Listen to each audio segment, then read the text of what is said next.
Stand by to launch FanStream Sports. 3, 2, 1. Let's start. Hello, sports fans. Welcome to FanStream Sports. Nothing but pure sports. This is the JP Show. JP, it is so good to hear you back on the air. Stand by. Now, here's JP.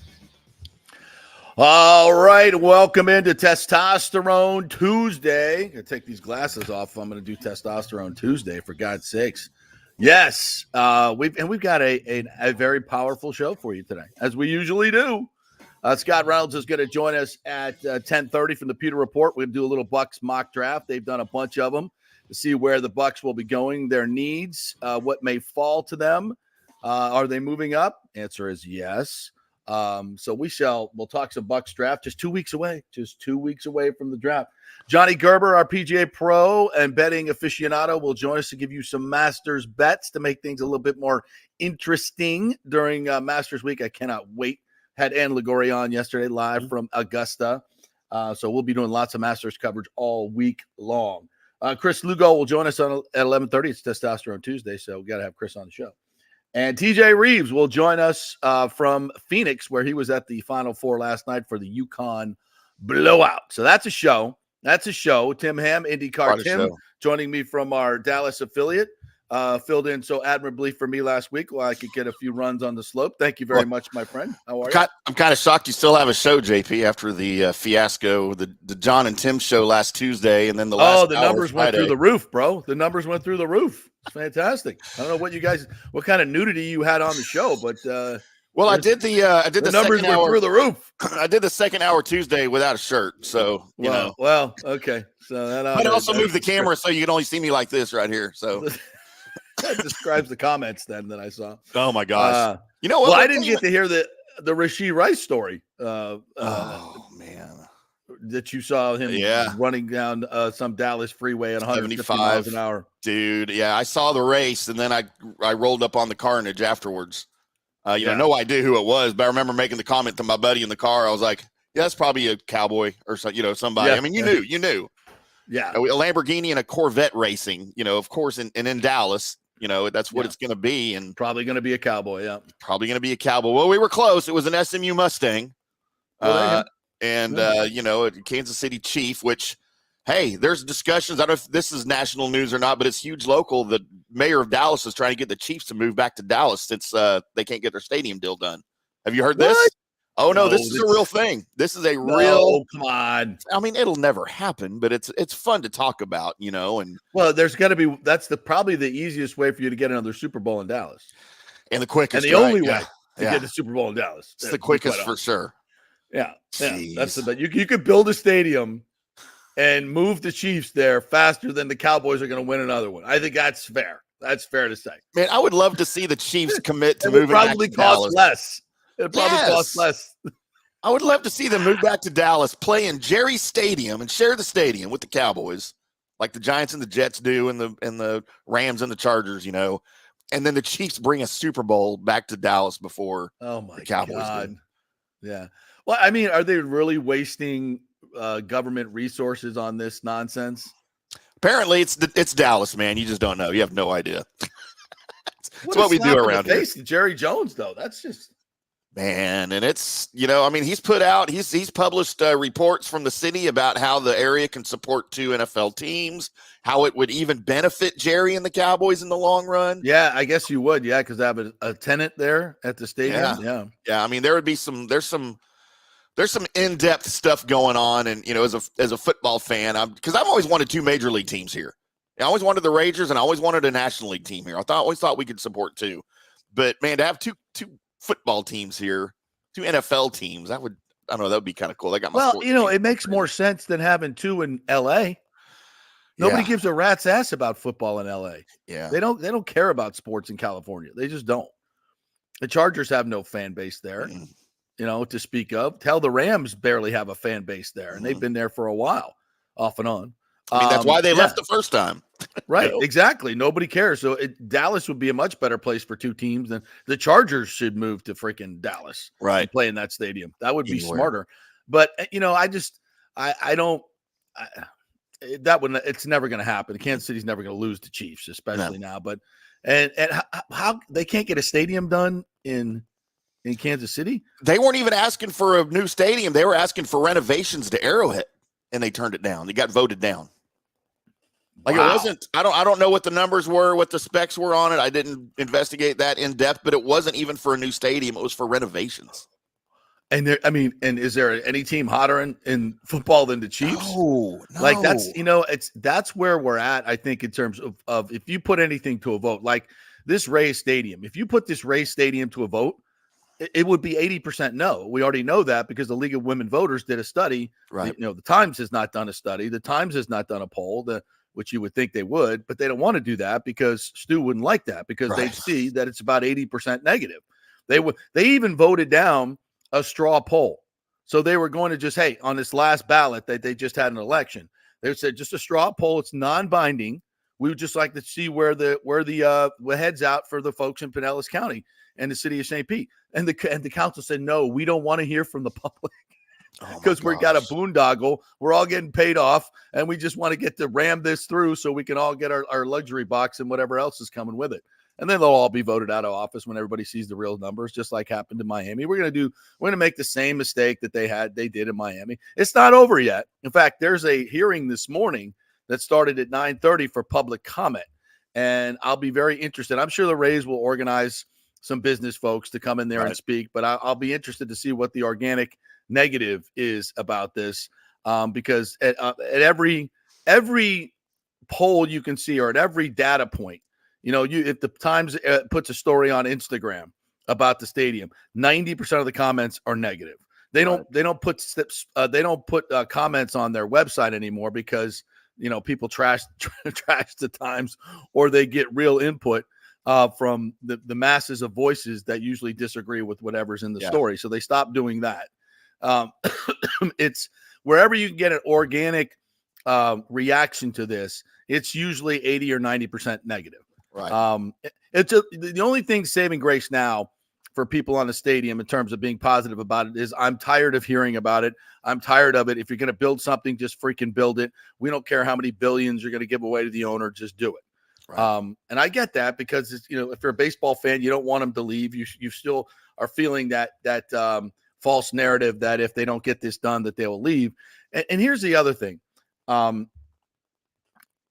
Somebody, I think it was Buster Olney, who did a tweet about the Oakland situation, because that Vegas deal is not going to happen.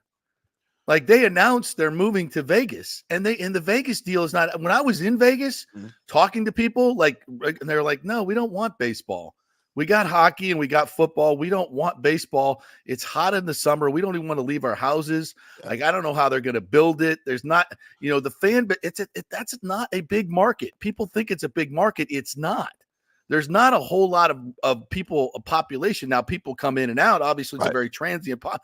And will people, drop into a baseball game? Yeah, probably they will, but not to the degree that they do the Golden Knights. Now, the Golden Knights has a home fan base. Yeah. Most of the Golden Knights fan base is Las Vegas because it's their first, and they love it. And then the Raiders are kind of hey, that's fun. The NFL's here, we'll go. But most of those are corporate boxes and corporate tickets that are given away to gamblers. So, and to do another team in that market that has 81 home games, there's no. And this is why the Vegas politicians are like, look, we're spending gazillions of money on F1.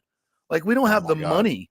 We don't have the money to build this freaking stadium. Yep. So what a disaster this is for Major League Baseball. And now the A's are moving to Sacramento to play in a AAA stadium. And it's all seasons. Because of, and you know why? It's because of the owner. The owner has not bargained in good faith with the city of Oakland. In fact, they got to the finish line of doing a deal in their new waterfront development, and the dude, just like Sternberg, yanked the deal because it wasn't enough corporate welfare for him. He did the same thing.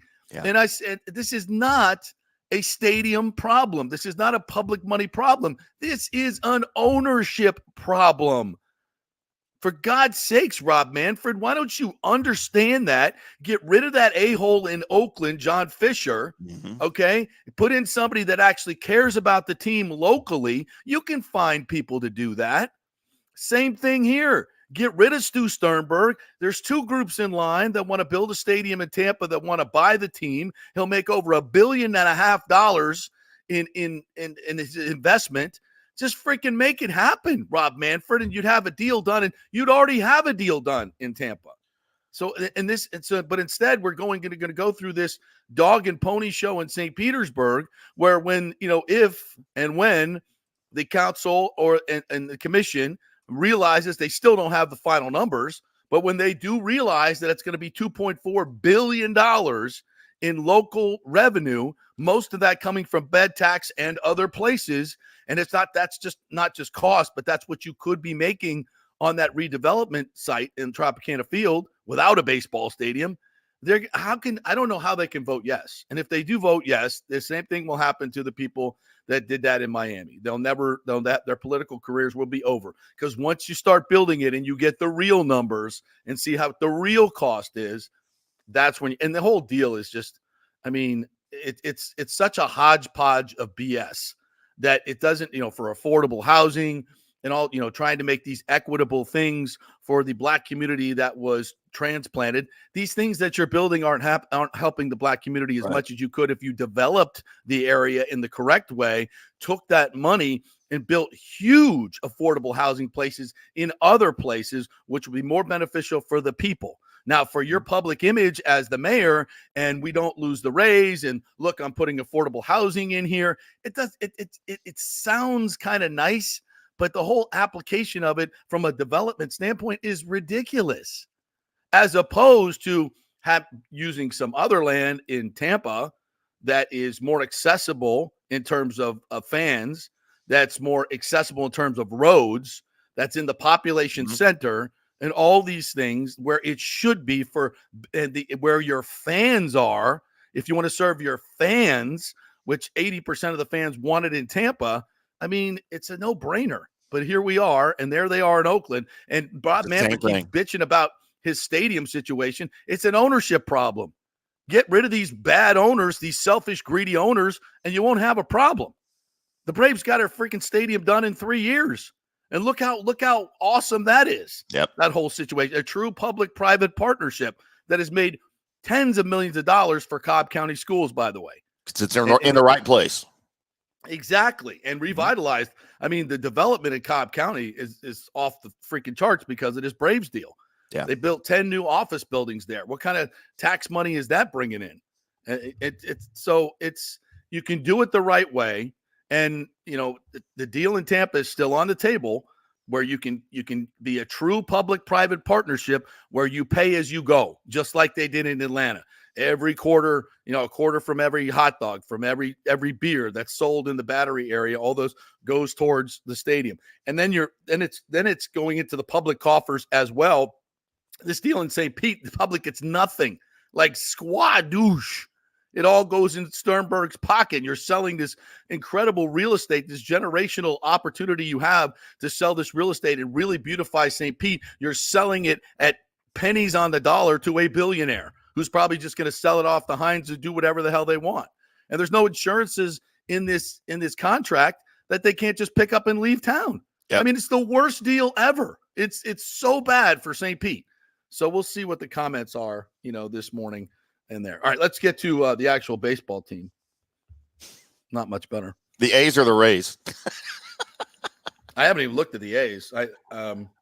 Oh, it's bad. And you're not to dwell on this too long. When they moved to Sacramento for 2 years, they're not going to be the Sacramento A's. They're just going to be called the A's or the Athletics. They will have no city designation or city identity involved or identified with them. And that's a great idea. The site of the right, that'll endear you to the city, right? Yeah, and then the location in Las Vegas where they're supposed to build the stadium, which is the site of the Tropicana, which has been there since 1957. It's a landmark casino. It closed on the 2nd of this month permanently. They're tearing it down. That's where the new stadium's supposed to go. JP, their new stadium that they're building, their $1.5 billion stadium, only has 33,000 seats. Isn't that almost an admission that, like, yeah, we know we're not going to get a ton of support, so we're only going to put 33,000 seats in the stadium? Well, I think baseball's trending towards smaller stadiums and more, and I'm sure 33,000 seats, but probably 17,000 of those are going to be in luxury boxes or premium seating areas, which is where all stadiums are going now. Like they're even doing it at FSU now. Less seats, bigger money people up close where they can, they get the prime seats. Yep. So I get it. But just like, again, you're going to build a baseball stadium there, and will it get the support? I doubt it. I doubt very seriously, because the locals are not going to, they're not, summertime. It's hot, dude. It is hot. Dude, like, how are they even going to air condition that thing? I mean, I guess they do it with the casinos, right? But it's a much higher roof, right? Yeah. It's a lot more air, a lot more cubic feet of air. If Fisher still owns the team, the air conditioning bill will be more than the payroll. Oh my gosh, right? Which I think would probably be true. All right. Well, the Rays yesterday, the Angels, I'm not sure they're a juggernaut team, but Mike Trout is Mike Trout, and he triples in two to begin the game off of Eflin, then hits a 438-foot homer. And you say to yourself, if you're a Rays fan, you're like, man, wouldn't it be great to have a player like that? Wouldn't it be great to have a player that's just transcendent? And we might have had one in Wander Franco, but no, we can't have nice things. Wouldn't it be awesome to have a bat in the middle of your lineup that is so feared like that? I don't think the Rays have ever, but you go back to maybe Carlos Pena when he was red hot hitting home runs. I mean, I don't know if they've ever had a big, a big bat like that is a superstar.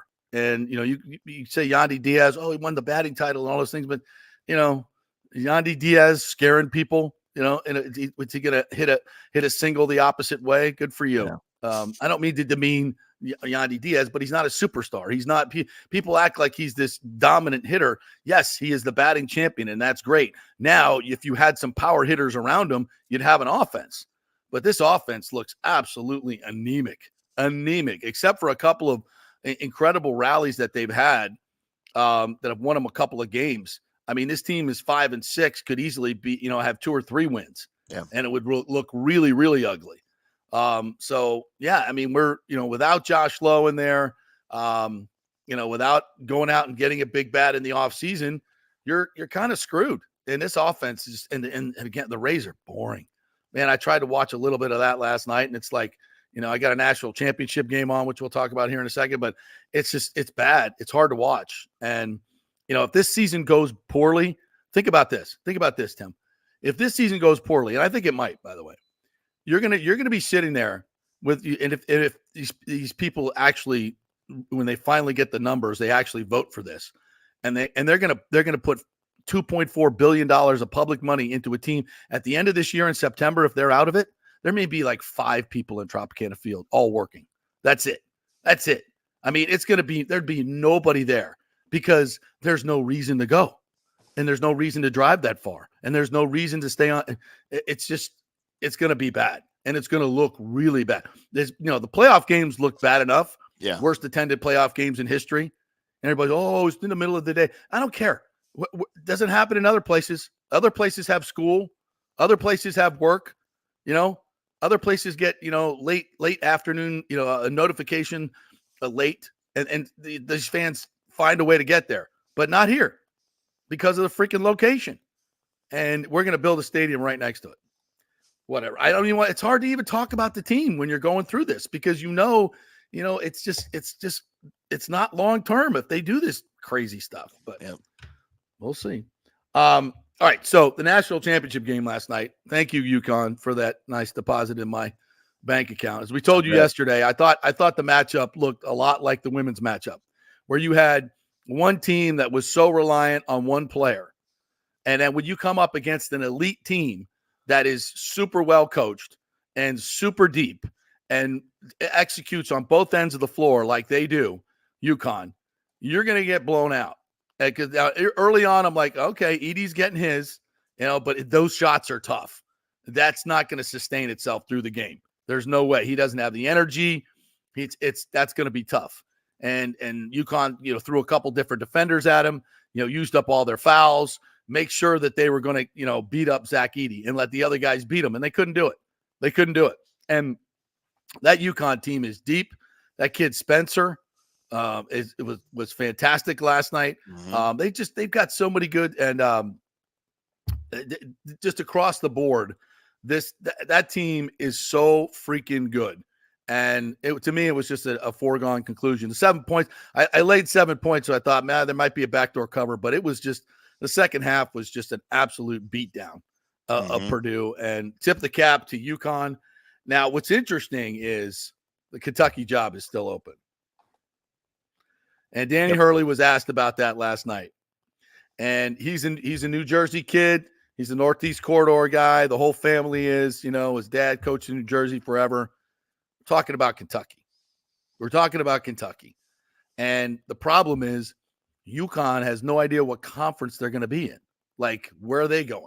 When the whole shift happens, where is the UConn athletic program? I mean, are they just going to get rid of football? Are they just going to have basketball? Is that self-sustaining? What league are you playing in? Whereas you go to Kentucky, you're pretty sure where you're going to be. The SEC ain't going anywhere. And the SEC, frankly, in basketball is about as good a conference as there is. I mean, it just is. They didn't do so well in necessarily in the tournament, but that's really, really good basketball. Alabama had a really good run. Yeah, they did. Auburn, Alabama, Tennessee, Florida. These are all tough teams. And by the way, Bruce Pearl, Tennessee, Auburn.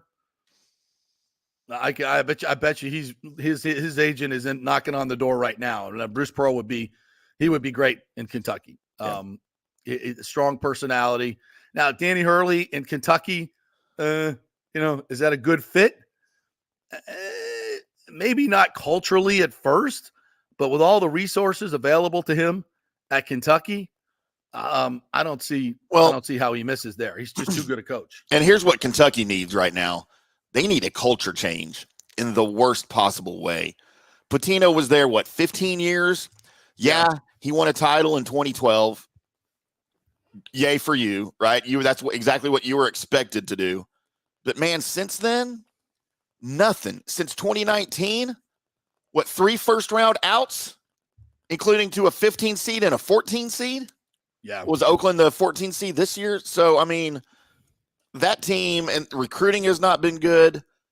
They need a culture change. They need somebody to come in, and is often the case many times when you've got a coach there that long, right, who's ran things for so long, you need somebody to come in and you need sweeping changes.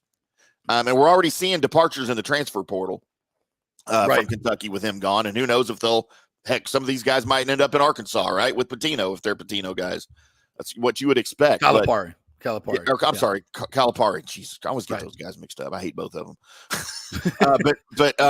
They're Calipari guys. I may end up in Arkansas with him, but that roster is going to dwindle here this offseason, and that's going to be that team's going to be a shell of its former self come next year. And whoever comes in needs a culture change. That team needs a culture change. That program needs a culture change. Yeah. Yeah, I would agree with that. And, Arkansas will, Musselman goes to USC. Yeah. And it'll be interesting to see because Arkansas has got, obviously they got resources in terms, when you're in the SEC. They have they have a little bit of history with Nolan Richardson and that whole group winning a national championship a long time ago. But, that'll be interesting to see what Calipari does there. I don't think Calipari is, that transformative coach. I don't think he's that great. If he was, he would have. Yeah, if he was, he would have done a hell of a lot better at Kentucky. Yeah, where you have everything. Yeah, everything is at your beck and call. So, let's see who's next. If it is Danny Hurley, I have a sense. He seems like a pretty loyal guy. A Northeastern guy. The whole family is just so connected there. I would probably doubt that he would make the move. I mean, professionally, he probably should just because of the uncertainty of where UConn's program is going. Right. But, maybe it's just not a good fit for him at that particular place. But we'll see where that goes. I think Bruce Pearl could be the guy or the guy Oates at Alabama. Nate Oates. That could you imagine if they go pilfer their basketball coach and Saban retires in the same year? That would be nuts. Yikes! That Bama would be fans nuts. would not be. They'd When go Bama, crazy. and I think it's coming for the football program. You're not going to repeat what happened in the Saban years. It's Right. not happening. It's not with NIL, not with transfer portal. Just nobody's going to be as dominant consistently. It's going to be too hard to do. And so they've got, I'm not saying Kalen DeBoer is not a great coach. I think he's a really good coach. It's just the landscape will not allow a dominant run like Alabama had. I don't think. Would you agree with that? Yeah, I agree with that 100%. We're not going to see that again anytime soon at all. And I think that's good for the game. Yeah. It's good for the game. And by the way, Bama fan, Norvell was your first choice. Do they still not believe that? They still don't believe it. No. I don't know what you're talking about. We wouldn't want your coach. Well, he's pretty good. Okay. First of all, he's pretty good. You'd be lucky to have him. Yeah. Yeah. And you wanted him. And he was your first choice. And you got Kalen DeBoer, which is fine. He's a good coach. And I wish Bama the best, but it's over. I mean, he's no Jimbo Fisher. Yeah. But I tell you what, if people, I've seen people say, well, Norvell, he hasn't won a championship yet, but he'd be just like Jimbo Fisher. He'll cut and run. I'm like, that dude is completely wired differently than selfish Jimbo Fisher. It's completely wired differently. Don't even think about it. Man, I have zero respect for Jimbo Fisher anymore. Just you should. As an A&M fan, I mean, I would have warned you when you did it. I would have warned you then. I've had personal experience with this guy, and I know plenty of people that have, and he is an egotistical, narcissistic jerk, snake oil salesman, but a really rich narcissistic jerk. Because you know what? And not to get on this again, but dude, when he got here, dude, I was all about it, man. We're going to get it. We're finally going to get it natty, right? We're going to get one in College Station. I can't wait. And then just literally every year, it was the same thing. The same thing. And it wore very thin on me very quickly. And, by not even his last year, by 2022, end of 2021, I was done. I'm like, okay, this is ridiculous. And like the personal skills were just so bad. And he was just, it didn't take long for him to be hated. But y'all gave him an extension, right? Because they didn't want him to go to LSU.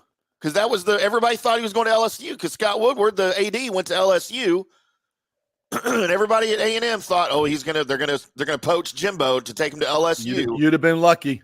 You should have let him go. Exactly. I'm like, why couldn't he have gone to LSU? Yeah. Because if that would have happened, Mike Elko was still our defensive coordinator. He probably would have been promoted at that time to the head coach from within. Because they'll just promote from within. It would have been a great move, or make him interim or whatever. Golly, man, what could have been? Yeah. It's funny, and the amount of money you guys spent on that. Ridiculous. You think he'll ever coach again, like a major program? Yeah, I do. I think he will. I mean, it won't be this year or next year, but I think he'll get a job at a small school and he'll win a bunch and he'll get a shot. Really? Like it. I think so. We'll see. We'll see. See, here's what I hope. I hope he gets a job somewhere like Tennessee, Chattanooga, or something like that, right? And wins a ton, and then he gets a job offer at I don't know, what school do I hate the most? Auburn. Maybe he gets a job offer back in the SEC at Auburn or in the Big 12, like at Texas Tech or something. It just tanks. It just loses again. Because he'll never get another big contract like that. He won't. He doesn't need it. He'll have to earn his money. Yeah. All right. We are brought to you by the great folks at the Jeeves Law Group, JEEVES lawgroup.com. They are local, they are trusted, and they get results. If you have been in an accident, considering a class action lawsuit, something Scott Jeeves does very, very well. If your car has been totaled, if you have any legal questions whatsoever, get a free case evaluation at the Jeeves Law Group. Just call them up, go to the website, either email them or call them. Tell them you heard it on the JP show, and they'll give you a free case evaluation and see if you have a case. And of course, if you do and they take your case, you will get great representation. That's the Jeeves Law Group, JEEVES BESLawGroup.com. Back in 3 with Scott Reynolds from the Pewter Report. Stay with us. JP here for my friends at your local Synovus Bank. And I do mean friends, and I do mean local. One of the local managers in Tampa is John Acosta, big fan of the show, and I've known him for over 40 years. He's been in local banking since 1983. You talk about developing relationships. You don't stick around for that long unless you're doing things the right way and have a great reputation. And that's the focus company-wide at Synovus. Big enough to handle any complex international transaction, but small enough to answer the phone when you have an urgent question about your business or personal account. And for personal accounts, they have a very easy app that works great. You can do everything online. And for large or small businesses, you will get that personal touch and services to help build your business, taking your dreams and aspirations from the whiteboard to reality. We can make that happen. Let us show you how. For a get acquainted meeting to open a business or personal account, just call John or go to synovus.com to find out where your local branch is. Everyone knows Italiano Insurance is your go-to for home insurance, but they also have an amazing team that focuses on business insurance. Yes, your business is most likely your biggest asset, so make sure you have the right coverage at the most competitive price. And if you started a side hustle recently, don't forget you need business insurance, because if you get sued in this over-litigious society we live in, you could lose all your personal wealth. So get that business insurance. And for the best customer service, always choose Italiano. My representative, Charity, is amazing. I called her late on a Friday because my insurance was going to lapse. She stayed late until the job was done. You just don't find that anymore. Give them a call, 813-877-7799. That's 813-877-7799. Italiano Insurance. JP here for the Geddes Gordon Real Estate Group and our good friend Jane Geddes. Folks, simply put, there is nobody like Jane. Jane is a former LPGA two-time major championship winner. She was also vice president of talent relations at WWE. She also has a law degree from Stetson. So if Jane can drain a 10-footer to win the U.S. Open and stare down Hulk Hogan in the boardroom, you want Jane on your real estate team to not only negotiate the best deal, but find you the perfect home or investment property. And when you work with the Geddes Gordon Group, you become part of the real estate family and get concierge services that include expertly staging, marketing, and preparing your home for sale. Advice on golf properties. Hey, you might even get some golf tips. Many of their clients become friends long after the sale or purchase is completed.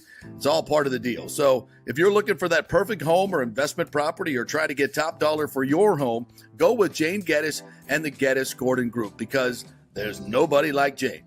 Call 813-485-6808 or go to geddesgordon.kw.com. That's GEDDES Gordon.kw.com. or call 813-485-6808. With over 34 years of producing small and large events, Extravaganza Productions is truly a Tampa treasure when it comes to creating some of the very best events in Tampa and all across the United States. I've worked with them at the Florida Sports Hall of Fame inductions, the Warrior Games, which was an Olympic-sized event spread across all of Tampa Bay. They are the very best, from small meetings to exceptionally large corporate conferences to galas, fundraisers, sporting events, grand openings, whatever you want. Team EPI has an extremely talented staff of designers and show producers that develop extraordinary events fueled by the visions of their clients. You can reach them at their Tampa headquarters at 813-621-4700 or go to extravaganzaproductions.com. Let's go. Right now, back to the show on FanStream Sports. All right, welcome back to the JP Peterson Show here on this Testosterone Tuesday. We are brought to you by the great folks, as you just heard, Extravaganza Productions, and we are presented by Hydrate Heroes, our new presenting sponsor. We love those folks. Thank you very much for joining us. Go to hydrateheroes.com to get a special offer right now. It's the best hydration drink you will ever have. It is plant-based. It's got so much good stuff in there. Not all the sugar, not all the caffeine. It's Hydrate Heroes. It's fantastic. Check it out. Got mine right here. Mine going on right there. There we go. All right, let's welcome in our good friend Scott Reynolds from the Pewter Report, who's been very busy in this off season. What's up, Scotty? How are you, my friend? Good. How are you? Good. I'm hydrating right now. I can tell. Yeah. I'm hydrating too. I've got a little Irish cream in here, though. Yeah, there you go. That's dehydration. Got caffeine in it. Dang it. It's Wildcat Tuesday. I've got my K-State. Wildcat Tuesday. Very nice. Yeah. I mean, I know what you're drinking, but you can't say it on my show. That's fine. I know what you're It's water. It's a little early, Of JP. course. It's not 11 o'clock yet. It's only 10:30. Come on. Wait, what's That's right. 9:30 at my house? I was thinking of something else that wasn't alcohol related, but Oh, okay. we'll leave it at that. Oh, I see what you're saying. Well, how Yeah, are you? I got How are you, my friend? The draft Doing coming well. up. You guys Yeah. have been very busy with your mock drafts, Yeah. as everybody has been. You have a new one coming out tomorrow. Seeing that name around the national mock drafts, Chop Robinson. Yeah. You guys not so keen on him. Not Where really. do you think the Bucks are going at this point? Okay, so outside linebacker could be a possibility, right? When you're drafting in the first round to get value, the player has to see the field. So that pretty much narrows it down to interior offensive line, meaning center or guard, right? And either upgrade over Robert Hainsey, or you fill in that hole of left guard. Or you go outside linebacker, and even though they signed Randy Gregory and you have Joe Tryon-Shoyinka, right? That first round pick, guess what? He's going to see the field. He's going to be either a starter or he's going to start as a rotational player and then Yaya Diaby end up as a starter at some point.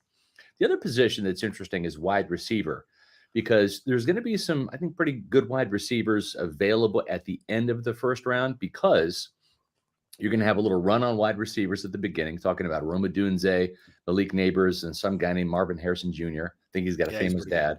And then you have the run on quarterbacks, and this is an offensive tackle laden draft. So there's going to be a lot of offensive tackles. So you might see an outside linebacker, maybe Latu from UCLA, fall down there. And Chop Robinson's been a name that's been bantered about for the Buccaneers. I just don't like the production. I mean, they already have that guy on the roster named Joe Tryon-Shoyinka, a guy who's looks the part, has the speed, the athleticism, but just doesn't finish, right? And I think that's one thing on the tape that I saw is the guy just doesn't finish.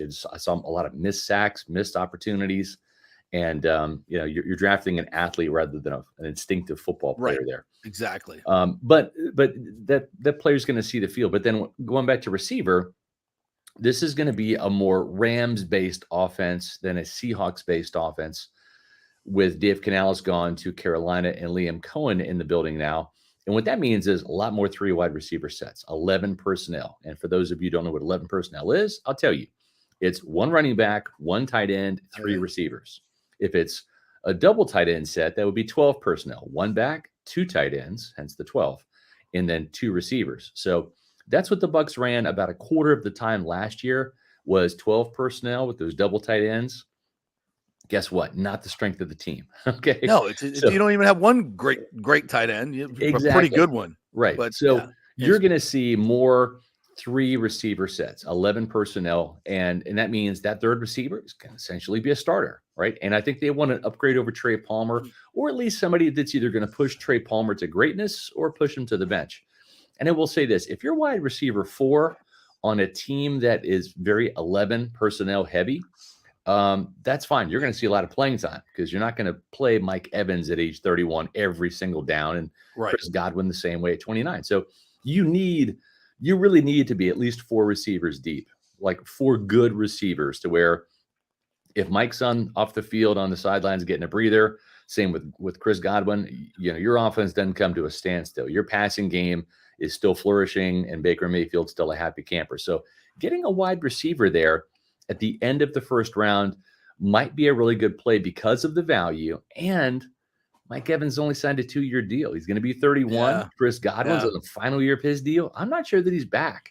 And he's 28. He'll be 29 before next season starts. So I could see receiver, inside, either guard or center, the interior offensive line, or outside linebacker, because those are the guys that are going to be on the field.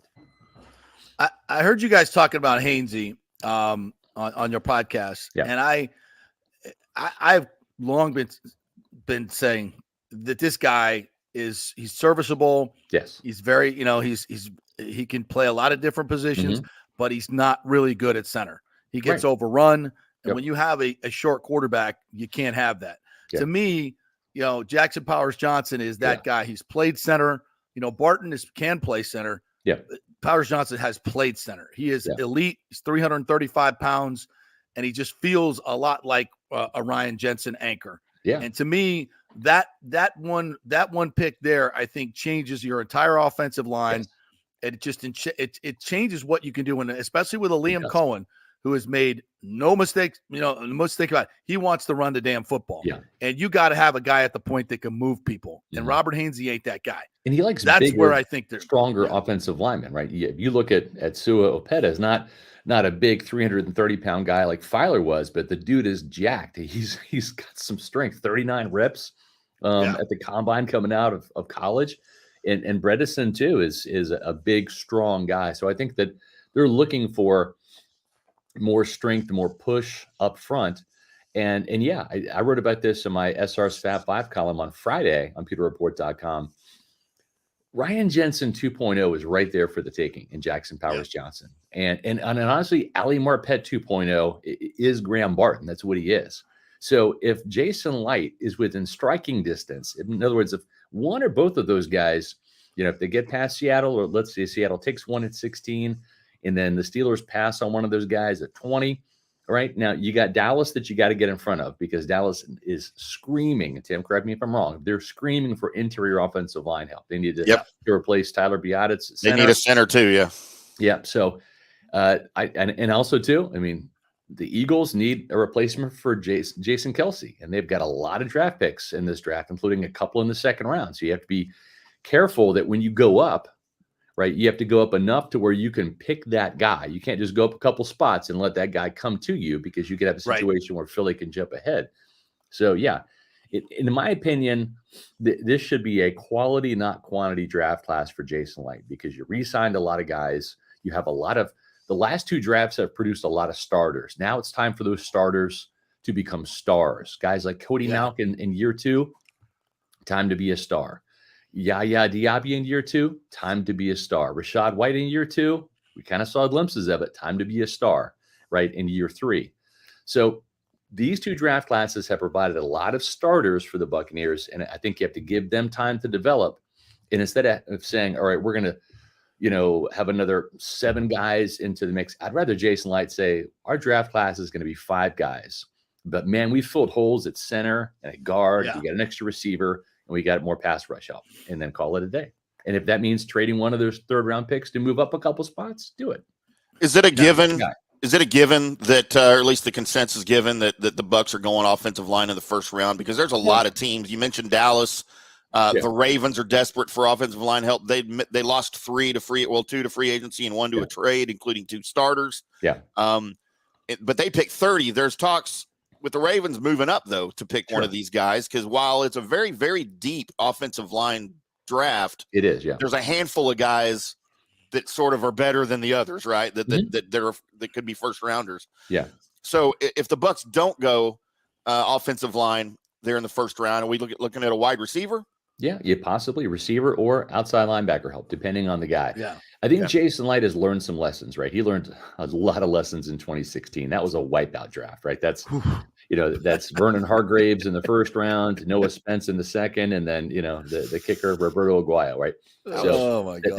that was a terrible draft. He learned a lot of lessons from, and he's had some really good drafts since then. But the lesson learned from 2022 was, don't force the pick. Don't sit there and say, well, we lost Ndamukong Suh, or we're not re-signing because he's old. We want to get younger, and we want to get more athletic at defensive tackle.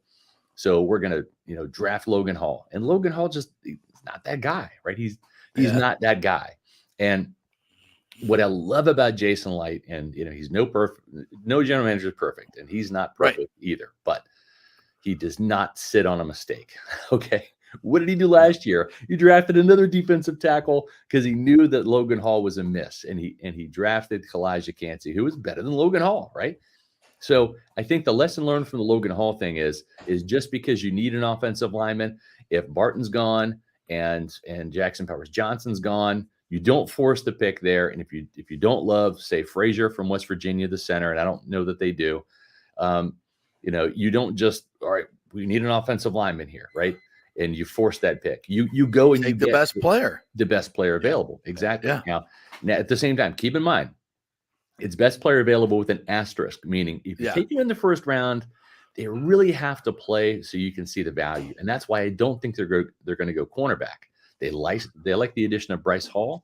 Zion McCollum's going to be a starter alongside Jamel Dean. So you've got 3 really good starting caliber corners, I think, on this team already.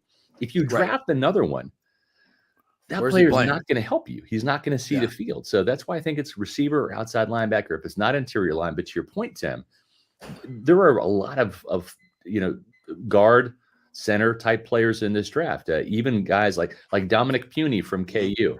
He played left guard his junior year. He played left tackle his senior year, which Jason Light loves. He likes to take tackles, draft them, and then move them inside.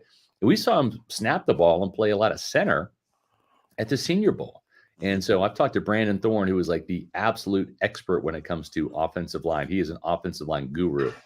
And he says, yeah, Dominic Puny, he's a Jason Light type of offensive lineman, big guy, 6'3.5", 6'4", 335 pounds. He's not Jackson Powers Johnson, but he might be the next best thing in terms of that mold, that Ryan Jensen, bully in the middle. And so whether it's him, the interesting thing that I'm curious about is if they don't go offensive line in the first round, Jason Light has never really drafted a guard, And so do you go with a Christian Haynes from UConn? Do you go with the Christian Mahogany from Boston College? Do you go with the Cooper Beebe from Kansas State? Those are all guards. And he has always drafted a tackle and moved him inside. Hainsey, right tackle at Notre Dame to center. Right. Cody Mauch, left tackle at North Dakota State to right guard. Luke Gedeke, they tried him at left guard. He was a right tackle at Central Michigan. Alex Cappa, left tackle, Humboldt State, moved him to guard. Ali Marpet was a left tackle at Humboldt College. He played guard. All of their guards are former tackles. Even Ryan Jensen, who was drafted by Baltimore, he played left tackle at Northern Colorado. Colorado Pueblo, wherever he played. You know what I'm saying? So it would be interesting to see if he's like, oh, I'm finally going to draft a guard now, when all he's ever done is draft tackles and move them inside. Because you can find that. You find that athletic. Well, it's because the less athletic guys always get moved inside. Right. The best players play left. It's like the best baseball players in the youth play shortstop. That's right. They may not end up in the outfield, but they started shortstop. So it's kind of the way it works. Scott Reynolds joining us here from the Pewter Report. You guys had Greg Cosell, who's one of the best tape guys in the game, breaking down Baker Mayfield. What did he say about Baker's season? He said it was he had a really good season. We tried to get him to put a label on it. I tried, was it good? Was it very good? Was it great? How would you classify it? And I think what he said was he described Baker as someone who is a rhythm thrower, right? Where he needs to have a clean pocket. He needs to be able to step into his throws. He has a strong arm, but he's not the 6'5" Josh Allen, right? Or the Patrick Mahomes, where he just has that lined up flick of the wrist arm strength. Baker has a strong arm, but because of his stature, he's got to step into the throws. That's why what he was saying is, man, you really need, the tackles are great, right? Wirfs and Gedeke, that's solid, but man, he needs that interior to be rock solid to give him those throwing lanes and to allow him to step into the throws. And a prime example, if you go back to that first Detroit game, right back in week 6, Mike Evans has got a 92-yard touchdown staring him in the face, right? There was a play action and the Lions bit hard. Evans is literally running 10 yards down the field, wide ass open. And what do we see? We saw Isaiah Buggs, 330-pound nose tackle for the Lions, drive Robert Hainsey into the lap of Baker Mayfield. Mayfield couldn't step into the throw. And so he throws the ball. It's tipped at the line, intercepted inside the red zone. All of a sudden, boom, Lions up 3-0, right? It could have been 7-0.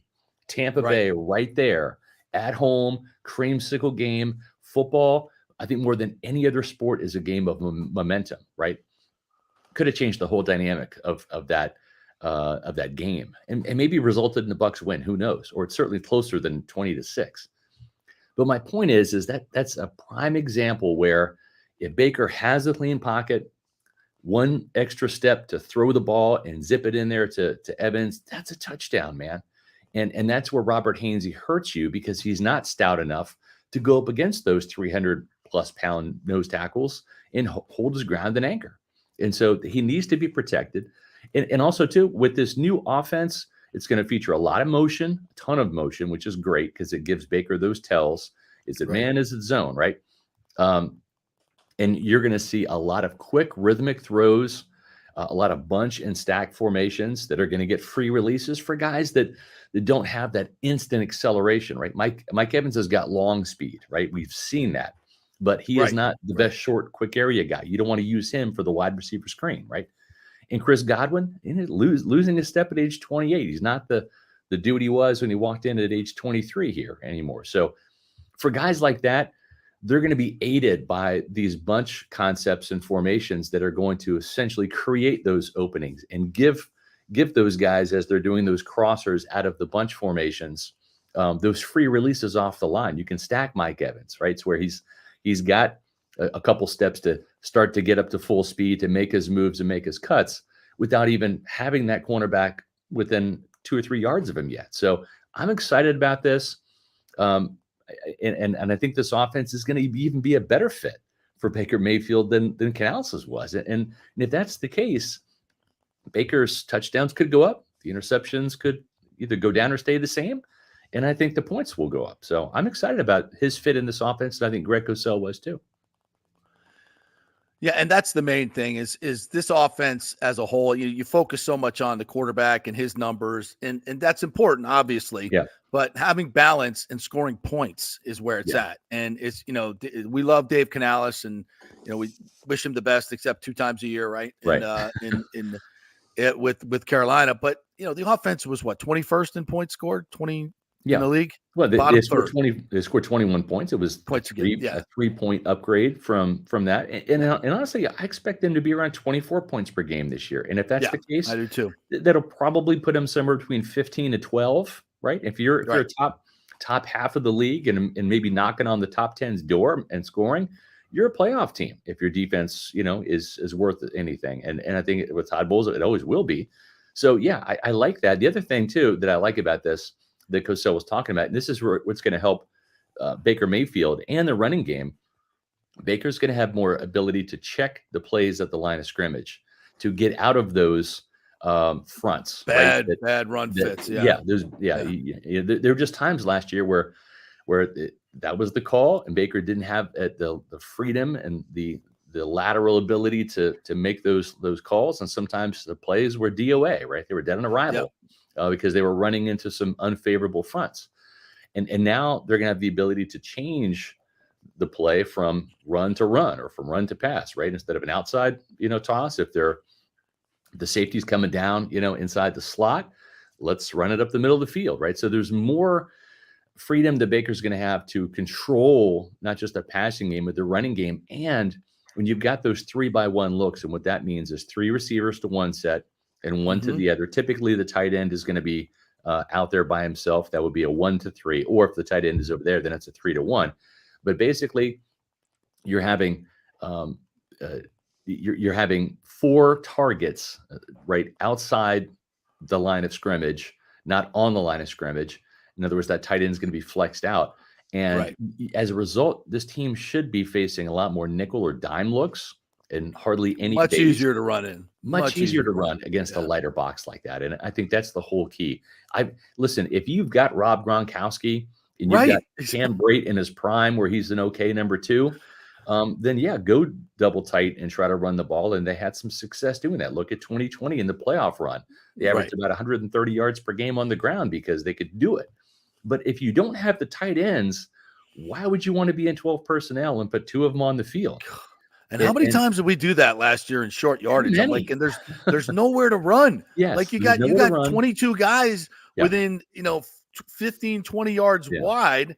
And you're trying to get, it's just like, and whenever you have people on the field, it's a tell. You're going to run the ball. Exactly. He's not going to be a receiver. So now all of a sudden, what you've done is you've told the defense, we're running the ball, and B, if we're going to go play action, we only have 4 targets on the field, not 5, because it doesn't count. He can't catch the ball, right? So to me, this is such, from a strategic standpoint, it just makes a lot more sense for the personnel here. And I think Trey Palmer showed some signs of life at the end of the season.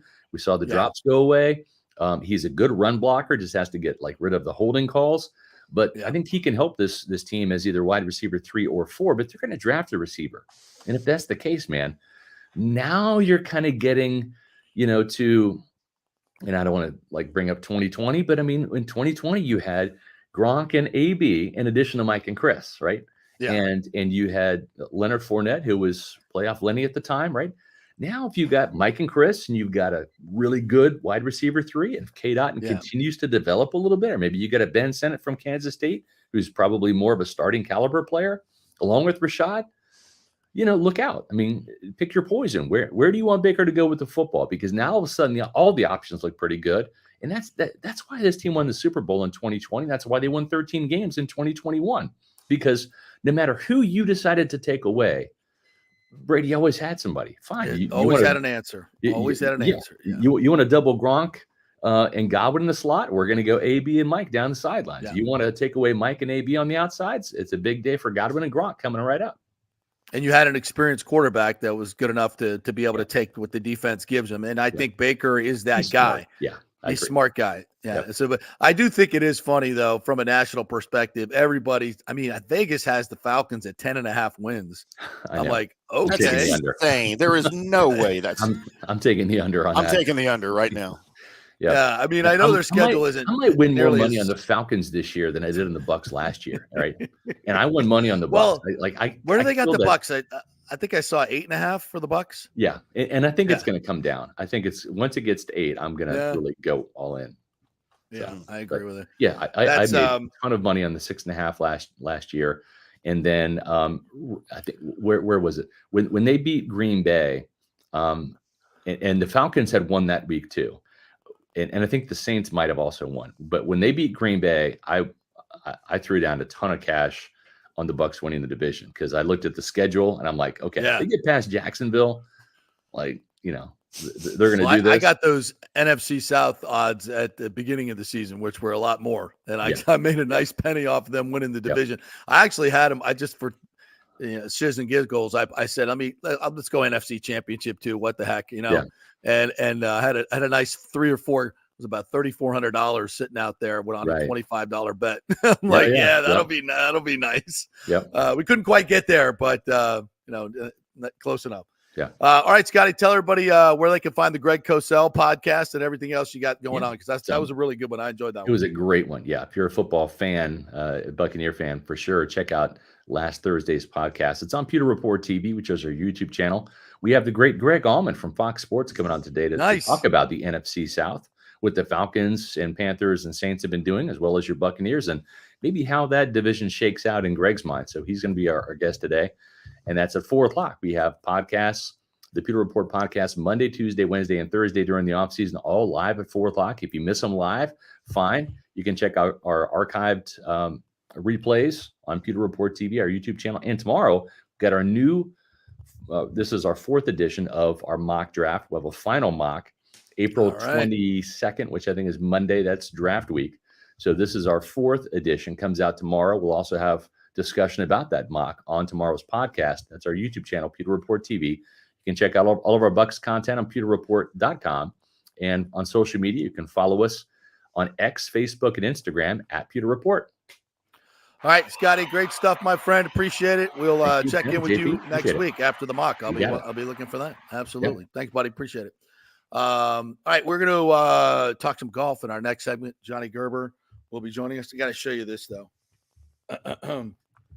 I don't know, Tim, did your lovely look at that omelet the lovely Ashley just brought me. Oh my gosh. Omelet. Where do I place my order?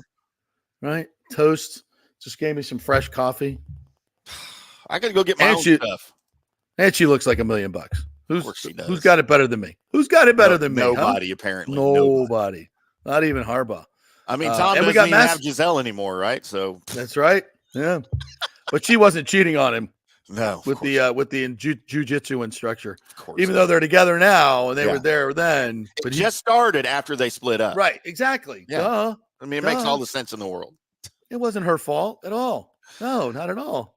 Thanks, Giselle. Lord. All right. Quick break. When we come back, we'll talk some Masters with our good friend Johnny Gerber, who's been red hot in the matchups. So we'll get if you want to get some bets down for your Masters enjoyment, we'll talk to the pro next. Johnny Gerber, stay with us. We're brought to you by the great folks at Hydrate Heroes, our presenting sponsor. There you see it right there. I'm hydrating as we speak with my omelet. Got a lot of great flavors, and it is so beneficial for you. 8 ingredients in there that will help you, not hurt you. No caffeine, no sugar, just good stuff. Elderberry, zinc, vitamin D3, all the good stuff, and low calorie as well. 5 calories, and it tastes fantastic. HydrateHeroes.com. Go to HydrateHeroes.com. 15% of gross sales going to our heroes and helping Veterans Group. So thanks to Hydrate Heroes. Back in 3. Stay with us. Here for the Jeeves Law Group and my man Scott Jeeves, who lives right here and has long been a highly respected member of our community. He's a proud sponsor of the Tampa Riverwalk.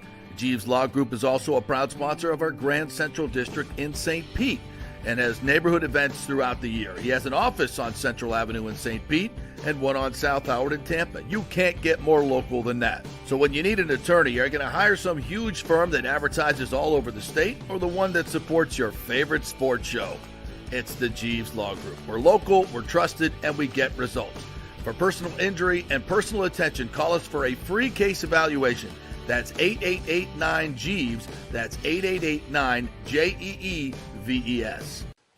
All right, this is for all you guys who don't want to go to the gym and do 5,000 crunches. At Bay Area Modern Medical Center, you can get on the new True Body machine where you can reduce fat and tone up your muscle. It's like doing 54,000 crunches in just 15 minutes. Define your body as you see fit. True Body offers personalized muscle stimulation that delivers the equivalent of those 54,000 crunches in just 15 minutes. Just get in touch with them at Bay Area Modern Medical Center, BAMMC.com. Chris Lugo and the team over there will set you up on True Body and get amazing results. Non-invasive with comfortable and little to no pain and zero downtime. You can isolate and target those areas that you want to improve and treat multiple areas simultaneously. It's an amazing machine, so check it out at Bay Area Modern Medical Center, BAMMC.com. Did you know Steve Weintraub founded the Gold and Diamond Source over 40 years ago by selling gold-plated sand dollars? And to celebrate, the Gold and Diamond Source is selling gold sand dollar jewelry with the proceeds supporting Julie and Steve Weintraub's foundation, Hands Across the Bay. Yes, in 1984, Steve opened their first location, expanded to 9 stores as far as Atlanta, but now they've consolidated all that inventory under one roof, becoming one of the largest family-owned fine jewelry stores in the country. Julie, of course, joined forces with her husband 20 years ago, and they're going to celebrate by offering up to 40% off select jewelry items. Plus, with gold prices near all-time highs, it's the perfect time to trade in your broken or unworn pieces for something new and stunning. Unlock the value in your jewelry box today at the Gold and Diamond Source. It's always one place, and it's always a great place. The Gold and Diamond Source celebrating their 40th anniversary, 3800 Olmington Road. Always online at thegoldendiamondsource.com. Let's go. Right now, back to the show on FanStream Sports. Wow, man. It's hard to eat all this great food in 1 3-minute break. But I don't even want to hear about it. I want to hear about it. I had dry toast earlier. white cheddar and orange cheddar cheese in there, or yellow, whatever you call it. Plus some broccoli and some grilled onions, some nice toast. I think it's fresh coffee. I get topped off with the fresh coffee. I need a maid. Am I rubbing it in? Hey, can we get an intern? Does FanStream Sports get interns? I need an intern at my house. Let's talk. Well, talk to the boss. Hey, wait. There he is. Wait, there's the boss right there. Yes. John Gerber, PGA Pro. What's up, partner? How are you? You're muted, Johnny. You got to unmute yourself. Welcome to radio. Everything. Well, good morning, guys. Good morning. Good morning. Happy Masters, right? Best week of the year, right? It is for golf. Absolutely. Not for breakfast for me, but for golf, maybe. I just heard that. I don't even get this at the hotel I'm staying at, JP, so I don't know what you got going on over there, but you keep it up because you got it going. And it ain't just the cooking. I'll tell you that right now. It ain't just the cooking. Boy. Oh, boy. Yeah. So where are you? What port of call are you in today, my friend? I am in Kansas City for one more day and then back to Columbus, Ohio for a couple of days, and then I'll be heading back to Dallas, our mothership there in Dallas. So Tim gets me for a few days down there in Dallas after the Masters. I can't go there this Masters week with him because he gets all excited and we don't get any work done. So we gotta separate a little bit. I understand that, and I understand because you've been to the Masters a few times. Have you played Augusta? Yes, I have. Yeah, I've been That's what I lucky to thought. play Augusta a couple times and been there a bunch as a patron. But yeah, it's great. And we talk about this all the time. It's like people don't understand how hilly it is on Yeah. TV. I mean, TV, you can tell some, but it certainly doesn't do it justice. And, I was there playing when there was no stands, and it's a little bit different with, going to an event with no stands and stuff like that. Yeah. Your foul balls don't get caught up there in the stands when they're up, when you're playing on a normal day. You But pros no. love that too, don't you? You Oh, love man, that when we- you shank one into this, and it's like 3 feet off the green still. It should When be you're down in playing the bad, creek. when you're hitting it bad, boy, fans and stands, that's what we say all the time is your friend. Must be nice. That's what we always amateur golfers were like, yeah, well, if I had stands around the green all the time, to back me up, that'd be just fine. Yeah. No, And those doesn't help. greens, those pristine greens you guys play on, who can't putt on those? Yeah. My thing was always if I had marshals up and down each side of each fairway every shot, I'd never lose a ball because they can always find it. They're always there waiting on it, but I don't ever have that. No, the way you hit it, trust me, they won't even find it. They don't have marshals They don't there. look in the other fairways, do they? There's no marshals in the woods. There is no marshals in the woods. All right, never mind. Well, it's we had Ann Ligori on yesterday from Augusta. She was fantastic, and we're kind of running down a lot of the different storylines because there really isn't a Tiger storyline. You can try to force it, but the most interesting thing we'll see from Tiger today is probably his interview. He'll be speaking to the media today, and he was part of that group, the players board that spoke with the live for the PIF guys, not the live guys, but the PIF guys with the money. So I think do you think, Johnny, we'll learn some things today from Scotty Scheffler, from Tiger Woods about where this is all headed? Because it's nice to see everybody in one spot, here this week. All the greatest players are at the Masters. So, it's something we should see more often, but we're just not. But what do you think we'll hear from Tiger today? I don't think here's why. If it was just a different week besides the Masters week, I think you'd probably hear a little bit more. But I think these guys don't want to take the attention away from the tournament itself. I mean, it's really the only one that you'll get it. So I think, Augusta National and that room in there, that media center, they have a tendency to control things a lot more than the other places in other tournaments.